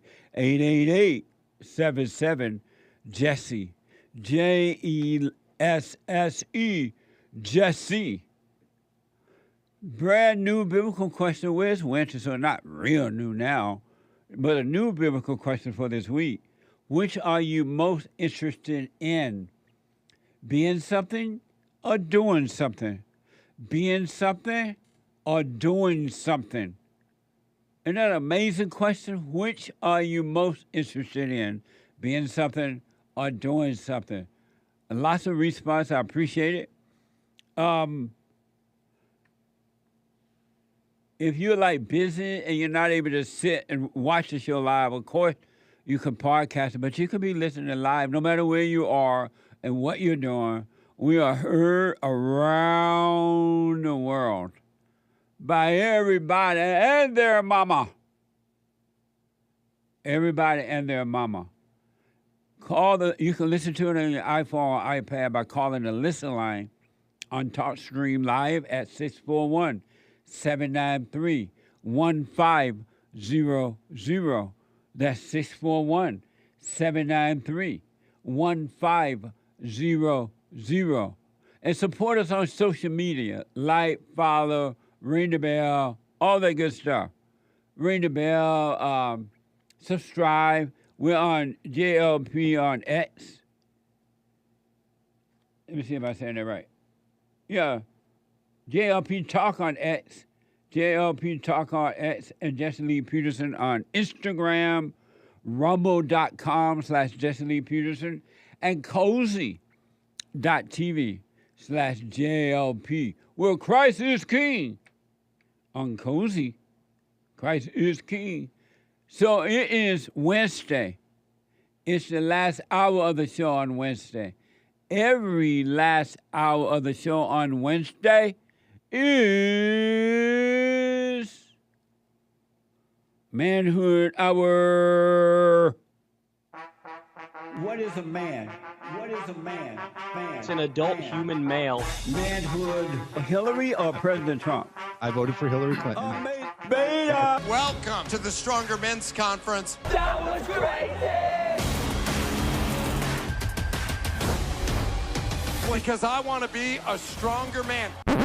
There's only one way to get there. If you can keep your head when all about you losing theirs and blaming it on you. Former President Donald Trump following day 2 of his hush money trial. A misogynist pig and a liar. Trump rhymes with dumb. Or being lied about. Don't deal in lies. The first person to actually criminally prosecute Donald Trump is a black Harvard grad. Or being hated. Don't give way to hating. That's president because he's not my president. He's an illegitimate president. The more people tell you it's not possible, that it can't be done, the more you should be absolutely determined to prove them wrong. Amazing. That's deep. I seen that first time. Thank you. Anchor Baby put that together. Amazing. That is amazing. That's amazing. You are responsible as an adult individual, an adulthood. I would suggest 18, 17. If you want to start before that, you can. But as an adult, the one thing I can absolutely promise you, male or female, I absolutely promise you that you're responsible for you. Your hell or your heaven is up to you. Really. You literally cannot blame anyone for you. You forgive your parents because they were responsible for setting you on the right path, and parents don't do it. Forgive them, they know not what they do, they couldn't see. At that point, you're responsible as an adult. You can't blame anyone for how you feel, what you think, how you overreact or don't overreact. Anyone that blames someone else for their condition, may I use this word, is blind. You're angry and cannot see. You have hatred in your heart, and you have turned away from the Father. You can't see. And you're blaming everybody else, and you're never going to have peace in blaming. There's never, ever, ever, ever, ever, ever, but never, never, never, never, never, never, no matter what the situation is, a reason to be angry. There's no reason. And anyone that's telling you that there is a reason to be angry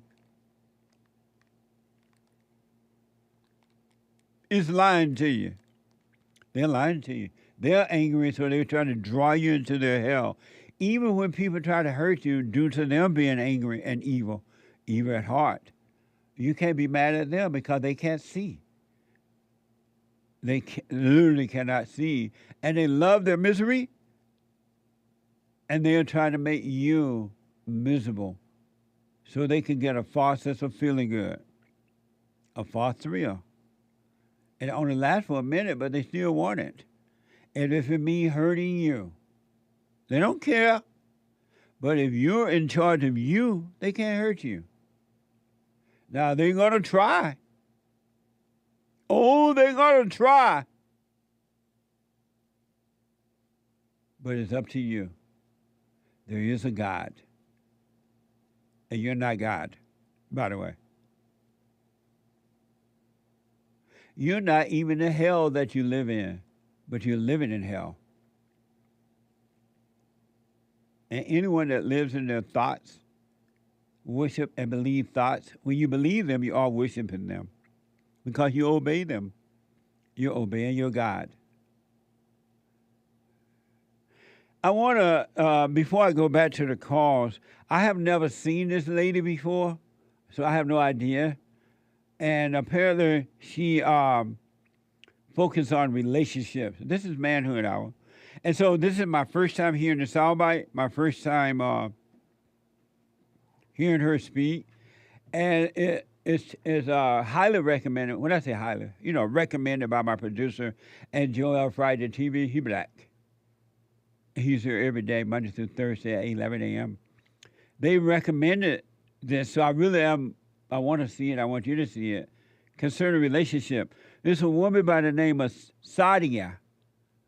So this is from Sadia Psychology.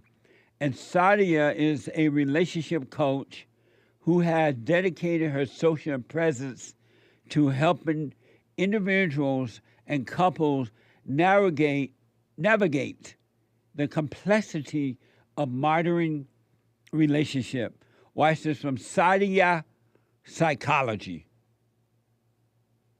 So the first hidden red flag amongst men that women need to look out for is a man that has a very negative perception of their father.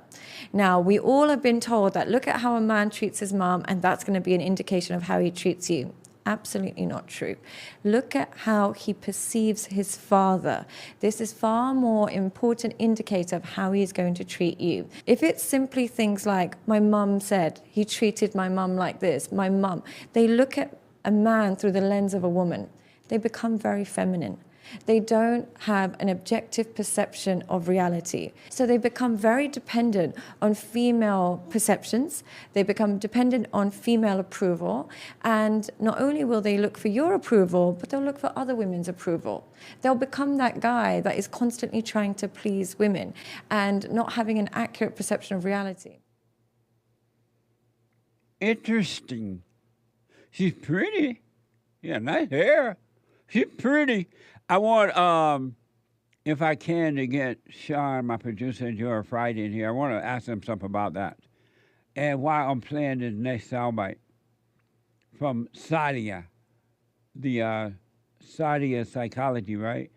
So then I wanted to, they're my experts on, a couple of experts here on the show. So I want to hear what they have to say about that. And here is, do y'all want to see this next soundbite before I play, or you already seen it? So go ahead and play it. We'll get settled. You have seen it already? Come see it. Oh, okay. That way you can walk across. And did you just see the first one I just played? I've seen it right now, yeah. Okay. And here's the second soundbite from Sadia Psychology. Here she's talking about criticism and sensitivity from Sadia Psychology. Or if his own opinion of his dad is negative, but the reason he gives for why he has a negative perception of his dad is, my dad was not emotionally available, or my dad was always harsh with criticism. He would always say that I'm not going to be much, or general criticism. The reason why that's such a red flag is that's how men are. Men are critical. Generally speaking, the reasons why children do better with both parents, intact families, is because they receive unconditional love and support from mum, but very conditional high standards from father, who's there to remind you that this dream you have of becoming a musician is probably not going to work, go get a real job, or this exam, you're not going to pass it unless you work hard, so stop being a failure watching video games all day. So if you meet a man who is hypersensitive to his dad just being a dad, his dad just telling him this is not good enough, telling him he needs to work harder, telling him he's going to be a loser if he doesn't work hard. That's the whole point of a father. So if you have a man who resents that aspect of a father, chances are he's going to be disconnected from his masculinity. He doesn't understand the masculine version of love. They cannot take criticism, ever. They are hypersensitive to any form of influence, any form of criticism. They act almost childlike, and they get sensitive, and they almost act very feminine. They act girly when you give them feedback, and therefore he becomes very difficult to be in a relationship with. Amazing. And so, why are you having cheap grin now? Oh, go ahead. This is Joel Friday, and his show is here on this network every Monday through Friday from 11 a.m. to 12 noon. Also one of the experts, he black. And then the white guy, the real white one, Sean, my producer, and the expert here. Explain that, Joel. So you agree with what you just said? I agree with what you said. Amen to me. Okay.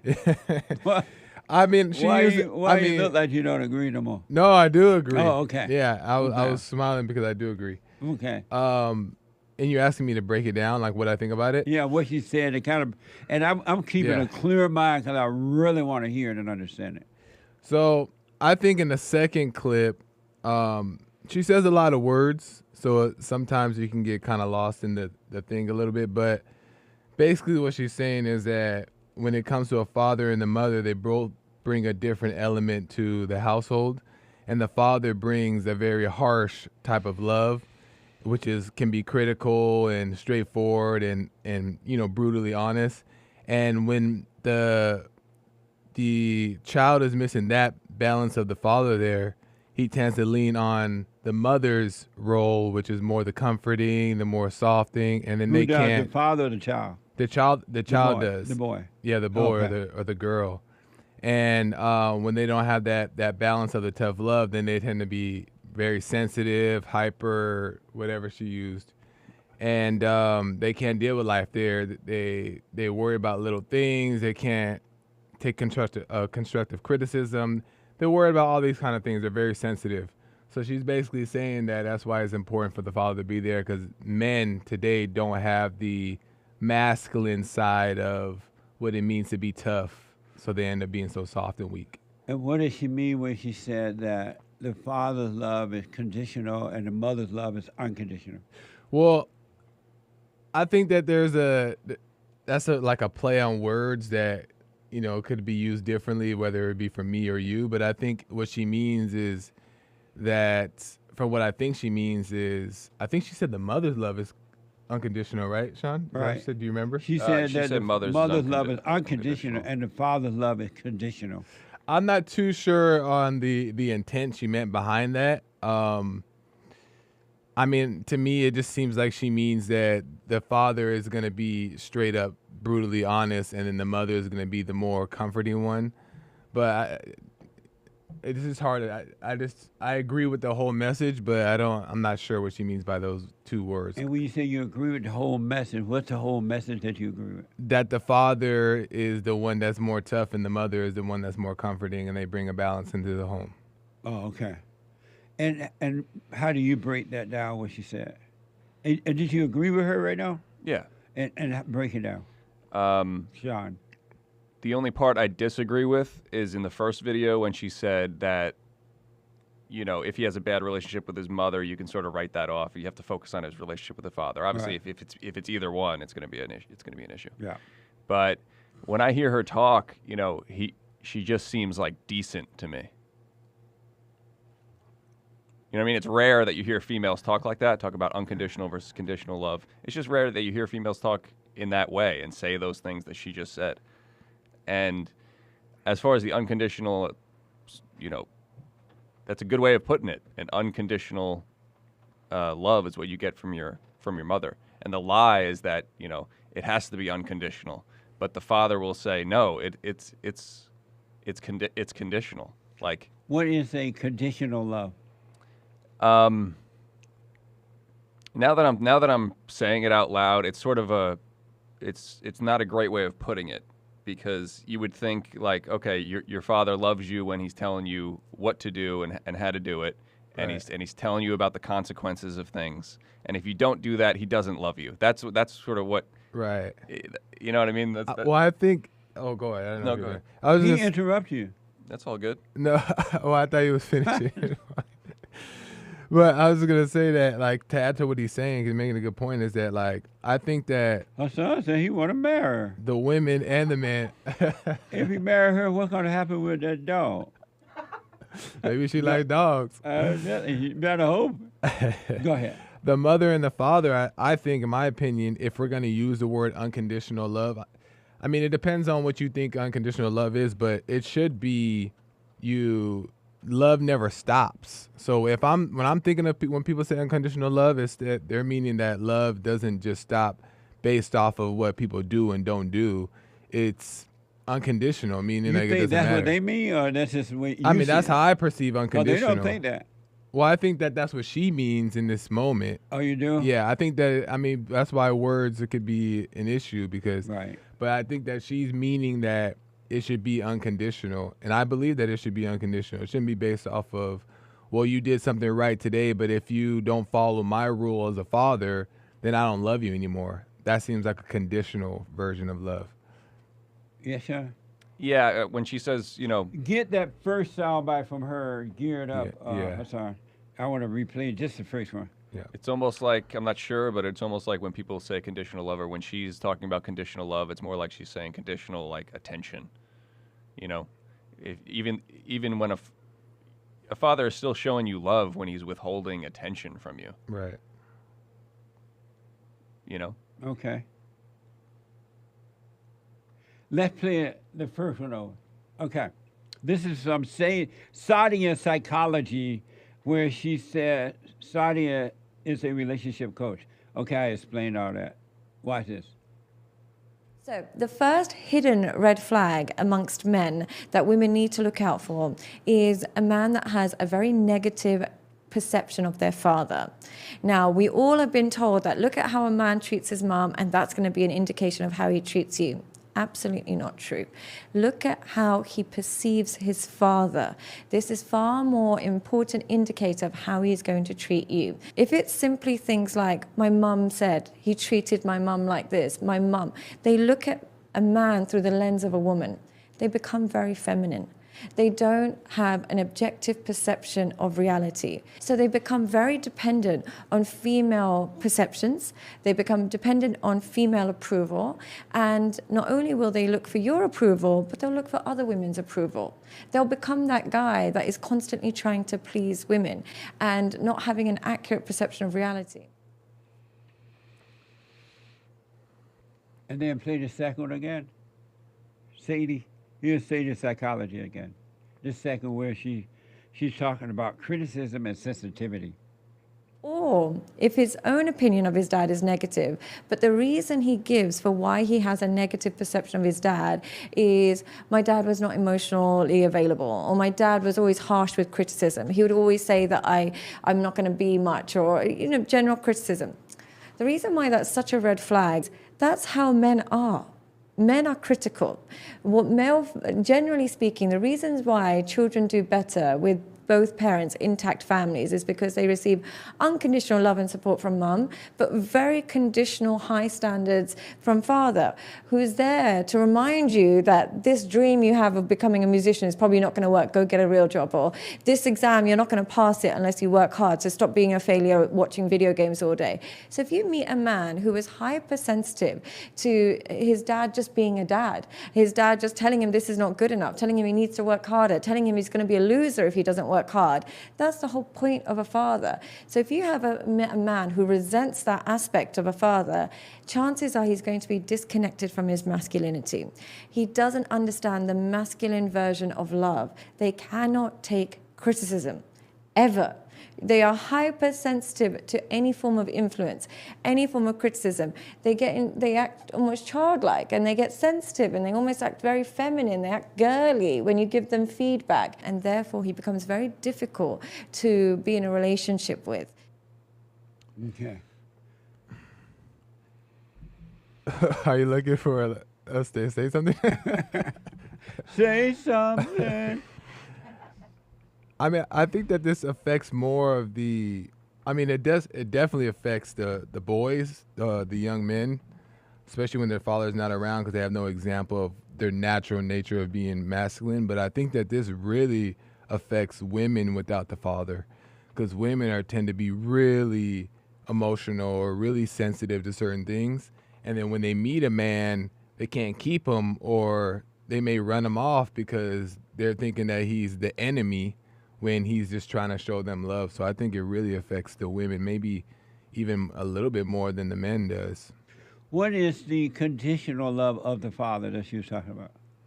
I mean, like I said, she calls it conditional love, but I am assuming that she means more assuming. Yeah. Never assume. I mean, I'm interpreting that she means something more like conditional attention.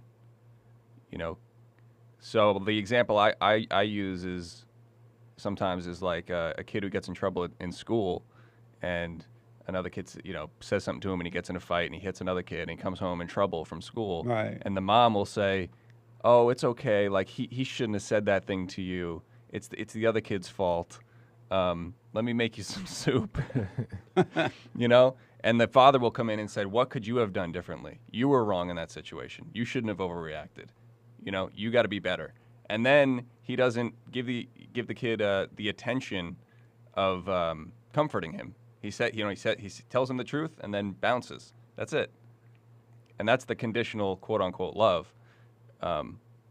It's a bad way of putting it. Conditional love is just a bad way of putting it. But I get what she's talking about. It's more like conditional attention. And what is the unconditional love of the mother? Of the mother? That she was referring to. Oh, that she is pretty, so I understand why I agree with her. Yeah, I heard words coming out, but I didn't really. Right, hard to focus on the word. I'm not sure what she meant by unconditional love from the women. Do you believe that mothers have unconditional love? I believe they can. How? They have to know God. First, do you believe that women have unconditional love? I believe that some do, some can. Do you believe that women have unconditional love? Well, not all. Do you believe that women have unconditional love? Well, that question is saying all, and I can't answer all. Do you believe that women have unconditional love? I can't answer all. What? Because that women is I didn't referring ask him to. all. But you're saying, I'm Do you saying that believe they can. Women have unconditional love. Some do, some don't. What? Some do, some don't. What? What? Some do, some don't. Have you ever met a woman with unconditional love? Maybe my aunt. It's hard to find. Have you ever met a woman with unconditional love? Does that mean that it doesn't exist? Have you ever met a woman with unconditional love? I said maybe my aunt, maybe. But does that mean it doesn't exist, though? Have you ever met a woman with unconditional love? Okay, so let me say no, right? If I say no, does that mean that it doesn't exist? Have you ever heard of a woman with unconditional love?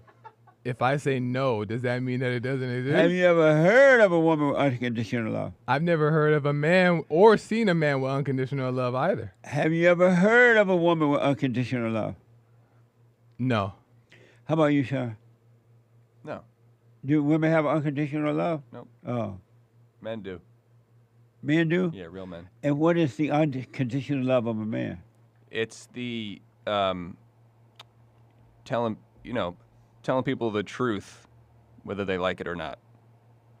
Oh.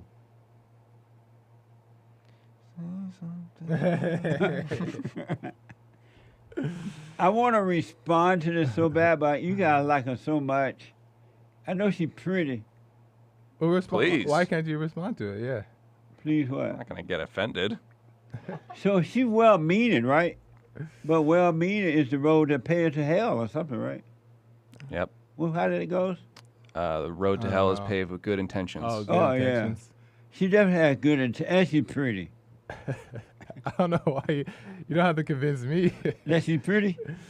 No, that you disagree. I mean, that's your opinion. No, I don't want. I'm listening closely with a clear mind, and I'm trying to literally hear what she's saying. Yeah. So I can kind of pick up what you guys are getting.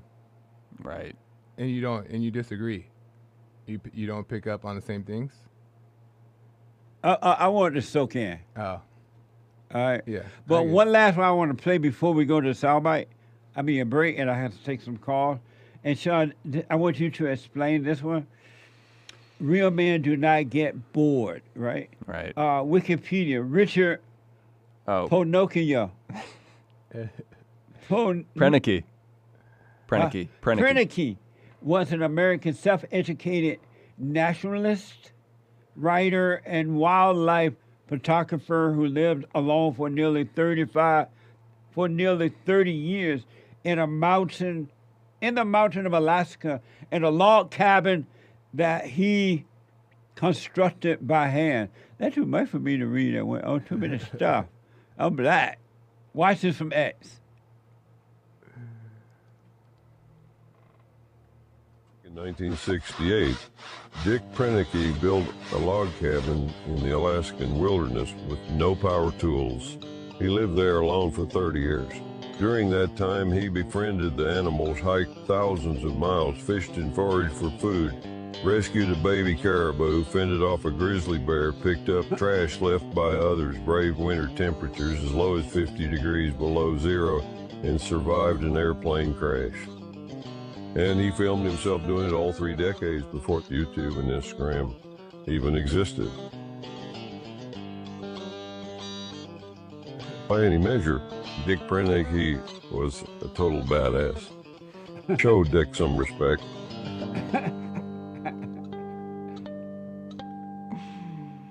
That's amazing. Nice. Why did he decide to do that? Oh, I don't know, but I think it was a good idea. Whatever made him decide to do that, it was a good idea. You know, he didn't get bored. He's out there by himself. So he just left the city and went and just did his own life. Yes. And you say he did at the age of 50, right? Or something 51, like that? yeah. 51. 1968.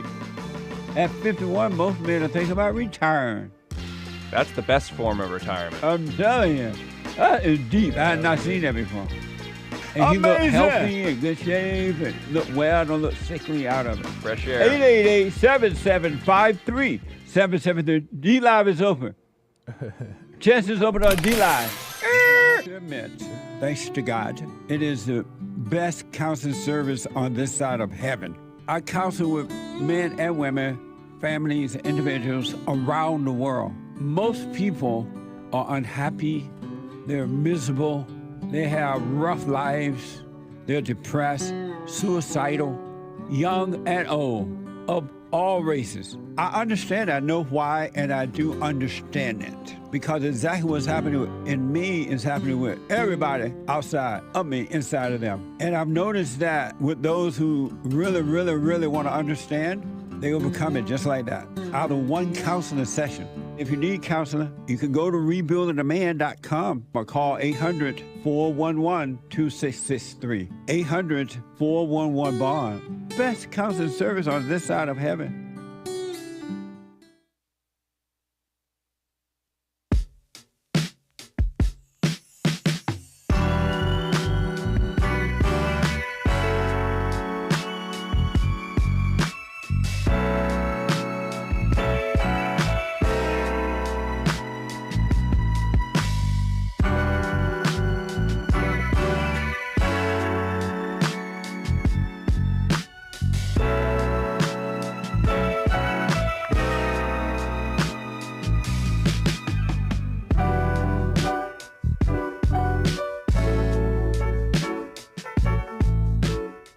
Okay, couple quick announcements.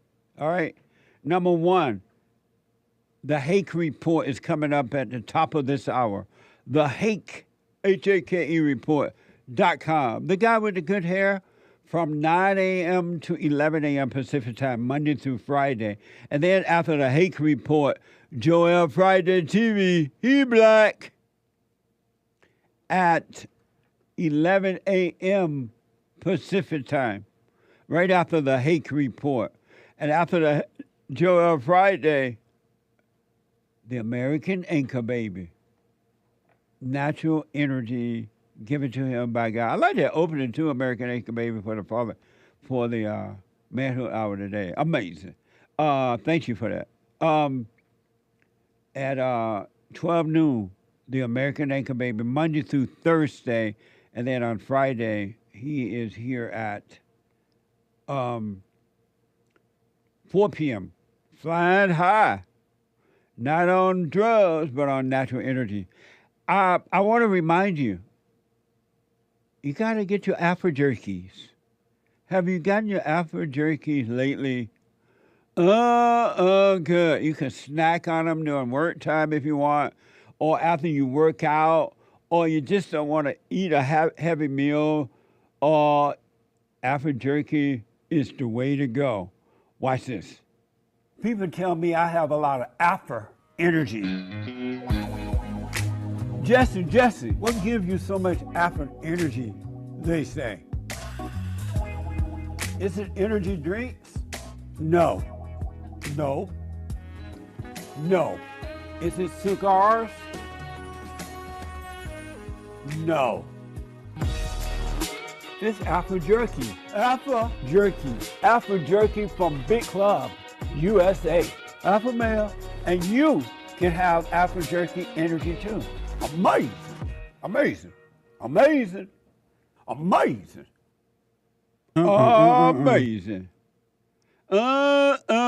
Good. Check out Afro jerky. Really amazing. All right. Also, I just want to play this last soundbite, and then I'll get to your calls and super chats. It's Manhood Hour. Amazing soundbite with Richard Proenneke. He's from the old school, Sean. Sorry, they don't make one like that anymore. I would never go out there, too cold. But anyway, here's another example of, now this was like an amazing thing, and I don't know what I think about it, but I just know it's amazing that this guy had the audacity, the nerve to go out and attack and capture an alligator with his bare hands. This is from Fox. Real man gets things done, right? Fox. Unbelievable video shows a barefoot MMA fighter wrangling an 8-foot alligator with his bare hands. Watch this from X.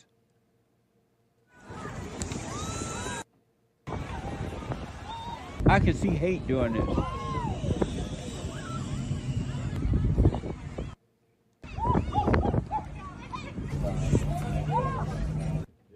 That's Hake.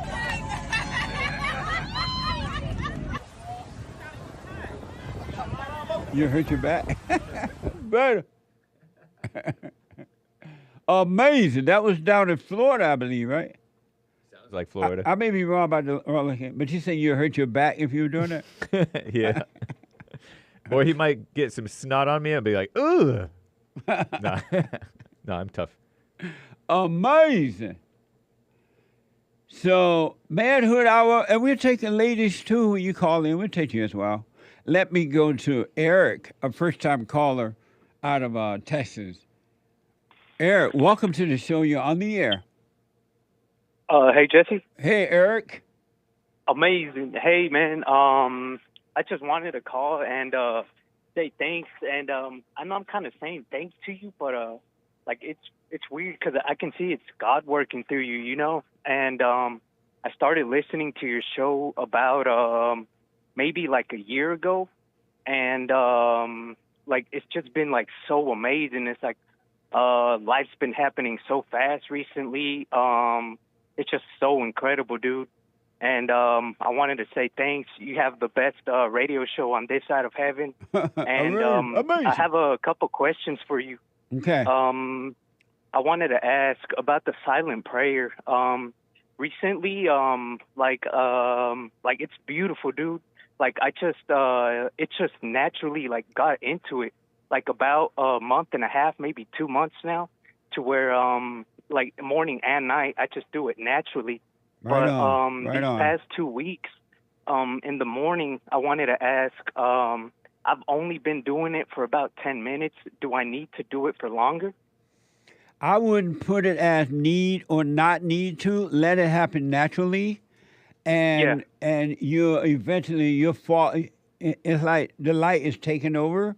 So if you know, I would recommend you grow it to 15, 20, 30 minutes, and eventually you'll get up to an hour. But don't worry about it. Just notice you're just doing it.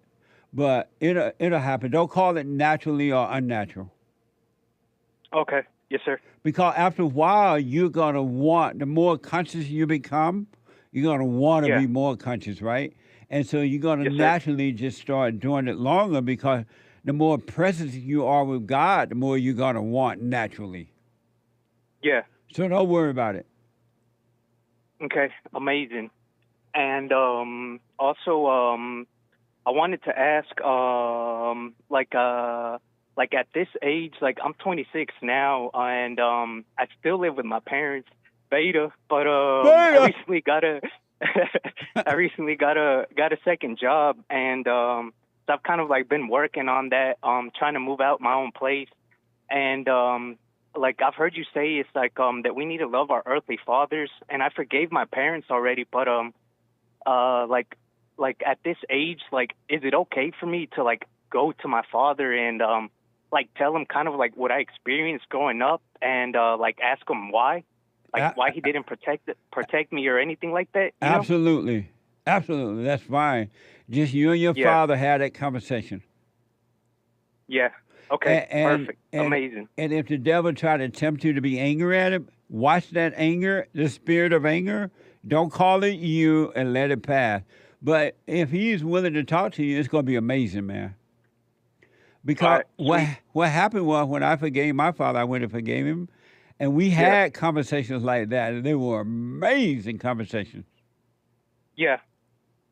Okay. Cool. Why are you still living at home? Well, it's because, I guess it's like growing up, I never really was aware that I was angry. And I quite honestly, like I was a mess. I was getting into drugs, just basically looking for love in all the wrong places, you know, trying to fill that empty hole, like with anything I could find it, women, cars, drugs, stuff like that. Right. And so And like I've been to jail and everything, but I never really knew, you know. And Right, I understand that. yeah, and one time it's I'm going back to a little bit to what Sean said with that deja vu. I remember I went to jail, and I'm not saying it's from God, and it's like it may not be, but anyways, going to that deja vu thing, it's like before I went to jail one time, I remember it's like seeing it before I was actually there. And then it's like I got to jail, and I remember it's like looking around, and I was like, what the, like I already knew I was going there. And life just started to happen so fast. I went to a church, but it was a mess. I kind of kept looking for God, and I eventually stumbled upon you. And that's when I started to look at myself, and I was like, kind of like, what a mess, you know? Yeah, what a mess. Yeah, what a mess. So, and it's like, so I'd say it's like I've recently started working on myself. Nice. So it's like I'm barely, it's like getting to it, you know? Right. I just was unaware, like unconscious. I understand. Absolutely, man. Well, stay with it. Yeah. Stay with it. Stay with the silent prayer, and watch those. All you really have to do now, from this point forward to the rest of your life, for the rest of your life, just watch those thoughts. Don't try to change anything except your physical condition. You want to get out and work and do your thing. And as far as moving out, don't just jump up and move out, but work the 2 jobs, save your money, and you'll see the right time to move out. That way you would never have to look back again, right? And so don't judge that situation. It's enough to see that you should have moved out, but don't judge yourself, and you'll be fine. Yes, sir. And can I ask one more question about the silent prayer? Yes. At night when I do it, usually at night is when I usually do it for like longer periods of time. But it's weird because like at first like I'm seeing the thoughts. It's like and I know that that's not me. Like because I'm just sitting there, you know. But I don't know if it's that I go unconscious or I just like become unaware. But at night I can usually do it for about 30 minutes, but it's like I go into like this state of, I don't know if it's like a state or what, but it's just like nothingness. There's like no thought, no nothing. And like I just like come out of it, and it's like, you know, that's where you want to be, in a place of nothingness. Amazing. And that's exactly what you want. So when you're in that state, don't let the thoughts tell you, oh, you made it, or, you know, I made it. And let those thoughts pass too, because they're trying to draw you back into hell. Just let them pass. Don't call them you, and you'll be fine. And what I recommend you do too, when you first wake up in the morning, get up, look around you, you know, open your eyes, look around. If you need to wash your face or something, you can. And try to do it a little longer in the mornings as well, because it's during the day when you have the most challenges, not only in your own imagination, but you're dealing with the hell in other people. So you want to be present as much as possible during the day as well. Yes, sir. But and try to get up in the go morning ahead. and do it a little longer. Yeah. And one last thing, how can I practice staying aware? Because I hear you say it, but it's like I don't know if like I'm just thinking too deep about it or something like that. But how would I go about just like practice like staying aware and like I guess conscious, you know? By practicing, like when you walking from one room into another room, you're walking through the doors at home, or you're getting into your car, or you're driving down the road, and once in a while you be aware of your hands on the steering wheel. Or during the day, if you're in your head thinking about the past or the future, just become aware of your body, your hands and things.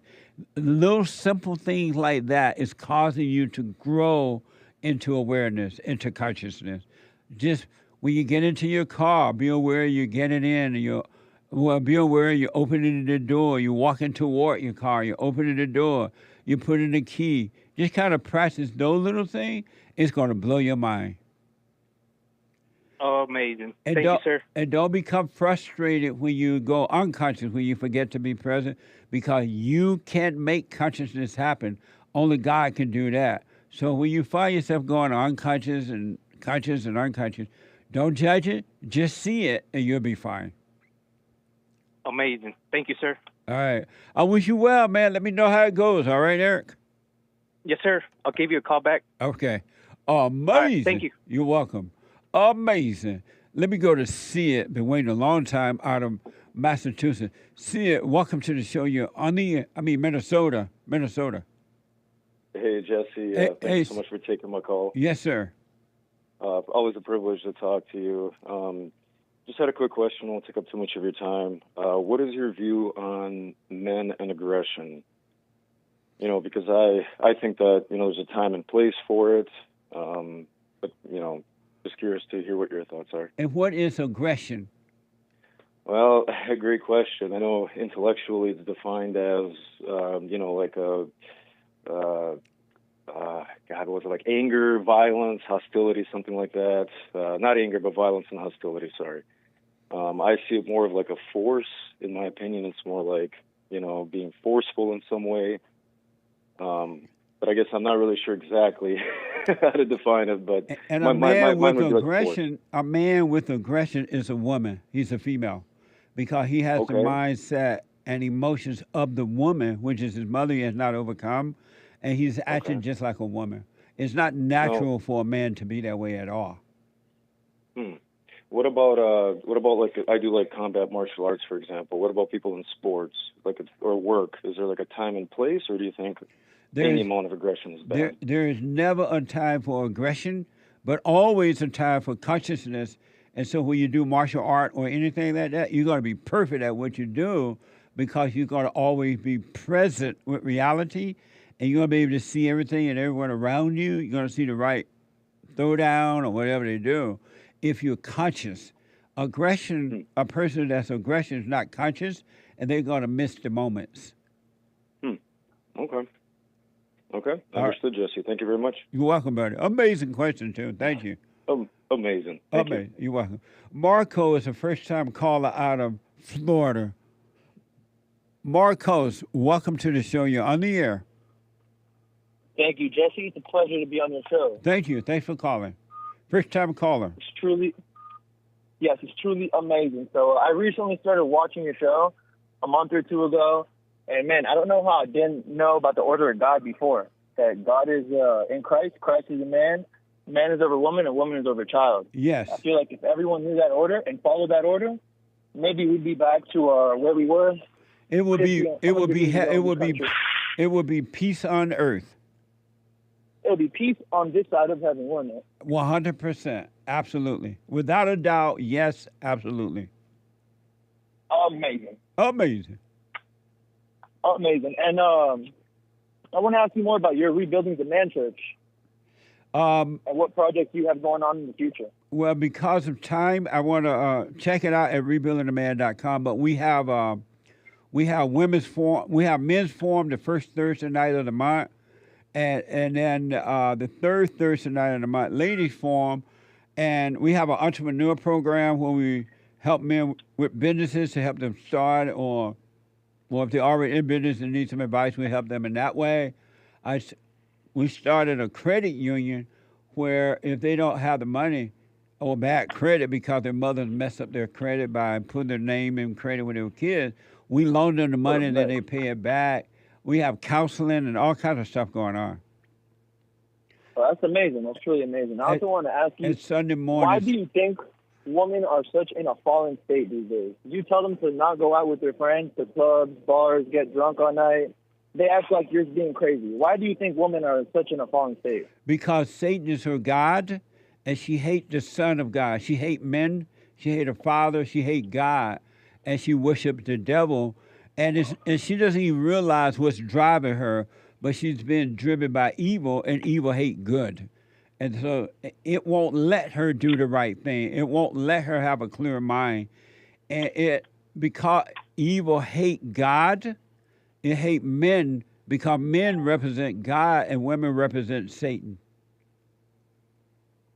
That makes all the sense in the world. So what would you suggest? I mean, for a young man, I'm 24 years old. That I you live in South forgive your, Florida.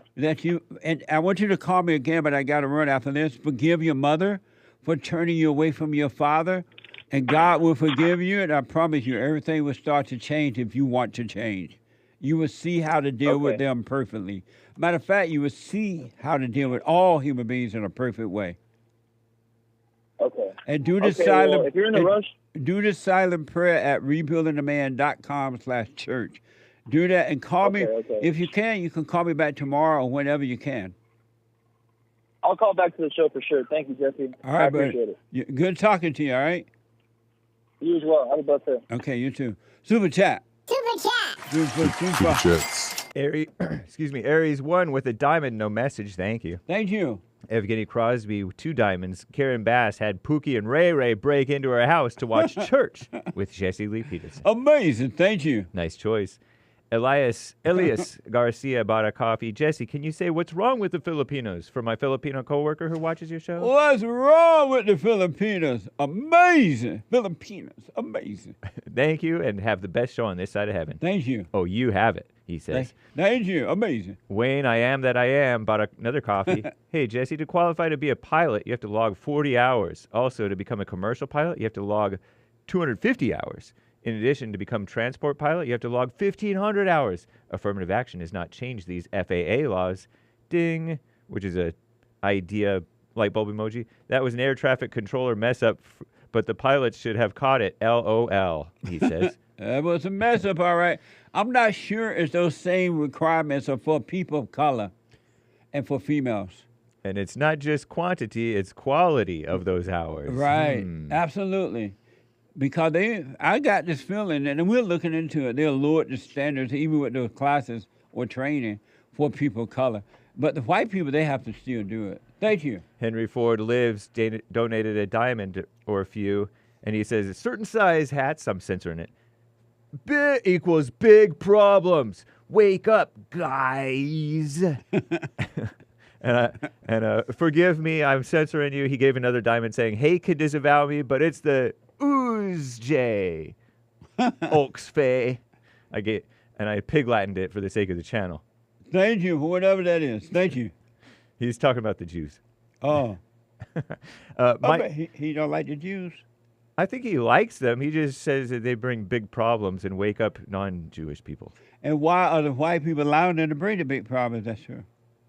That's $1 million question. He doesn't mention that. Oh, thank you, though. Thank you because of time. Thank you. Mike Zook bought a coffee. Jesse, can you please tell the story of how Gary, Indiana turned to dirt overnight? I have a friend trying to tell me it was because of steel factories shutting down. Please tell him the real story. Well, that did have an impact because the jobs were taken away, but it was more than that. I can't right now. Remind me tomorrow, Hake, and I'll do it. But because of time, I can't go into a long story. But thank you. Casey bought a coffee. Is reason or logic from the tree of knowledge? What? You know the tree of knowledge of good and evil? Is reason or logic from that tree? Logic only comes from God. I don't know what reason is. He may be using that interchangeably, not sure. Yeah, I'm not sure what reason is, but logic only comes from God. Thank you. Not from the tree of knowledge of good and evil. The tree of knowledge of good and evil is evil. Wayne, I am that I am. Thank you, Casey. Wayne, I am that I am bought another coffee. Hey, Jesse, when we do the silent prayer, are we beta to God? Meaning, are we his female? Haha. That's a played question. Huh? Is that a real question or he playing? It sounds like he writes parentheses after he answers, and he continues. I don't understand the question, so I can't respond. Thank you, though. I think not, because beta refers to brain waves at 26 cycles and alpha at 16 cycles. 3 surfer emojis. Oh, he answered the question? He answered the question his way, but he wanted to hear your thoughts. I don't understand the question. Thank you. Make it clearer for me.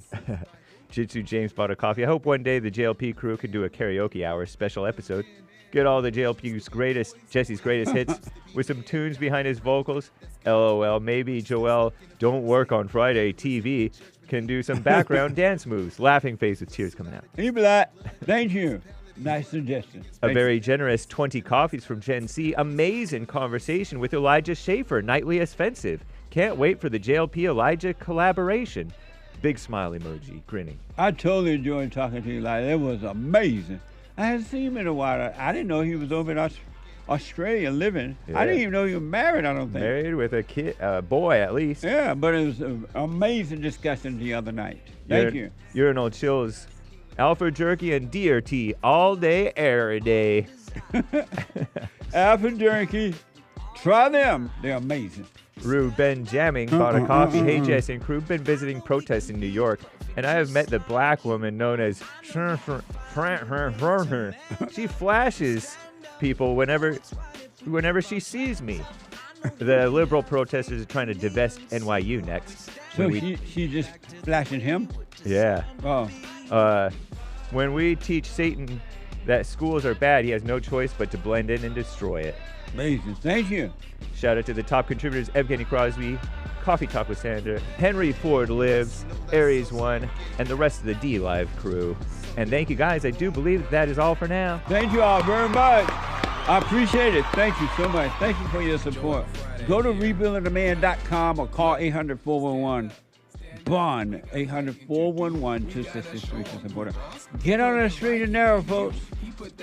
Stay there. You will not regret it if you stay there, no matter what happens. And if you feel something about anything, know that the problem is in you. It's not the other person. It's you. Even though the other person may be trying to make you feel something, it's not their fault that they can make you feel something. Really, it's your fault. Do the silent prayer, rebuildingtheman.com/prayer. And to the callers, tomorrow is Bible Thumper Thursday already. Is that true? Mm-hmm. Bible Thumper Thursday tomorrow. What the? Amazing call. Thank you, callers, Robert, and the rest of y'all. I can't get to you, but I'll be back tomorrow. The Lord is willing and the creek don't rise. The Hake Report is coming up now. TheHakeReport.com. And then Joy on Friday TV after the Hake, and then the American Anchor Baby. Take care, folks. Amazing. You must know that so something went wrong, but face the truth about yourself and just seek first God's kingdom comes. I know we can find a way. I know we can find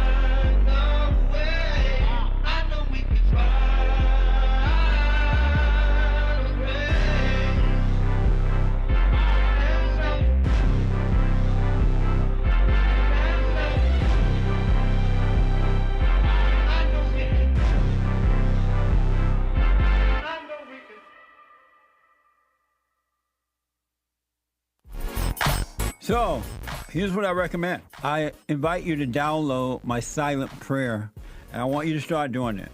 You just download it, get the points of how to do it, and then after a while, you just do it on your own. It's going to point you in the right direction that your life will be returned to you from God. He will give you your life back, because anyone and all people who has anger, they're not themselves. You are the person that you are angry at. That's why it's so important to get to know yourself so that you can see who you're angry at. And if you're doing the hooping and hollering prayers and things like that, some people get up, oh, praise the Lord, hoop and holler, bless my mama, bless my daddy. Continue to do it. Do both. You will see if you want to stay with the hooping and hollering, or do you want to be still and know God. So my gift to you, no charge, at rebuildingtheman.com/church.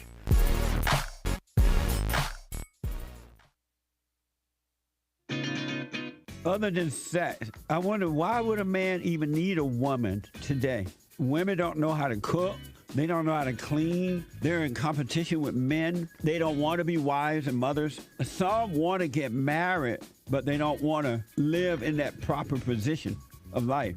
Because the only purpose of marriage is to have a family. And that's been known forever. And so if you don't want to have children, there is no need to get married. And so I was wondering, why would a man even get married today?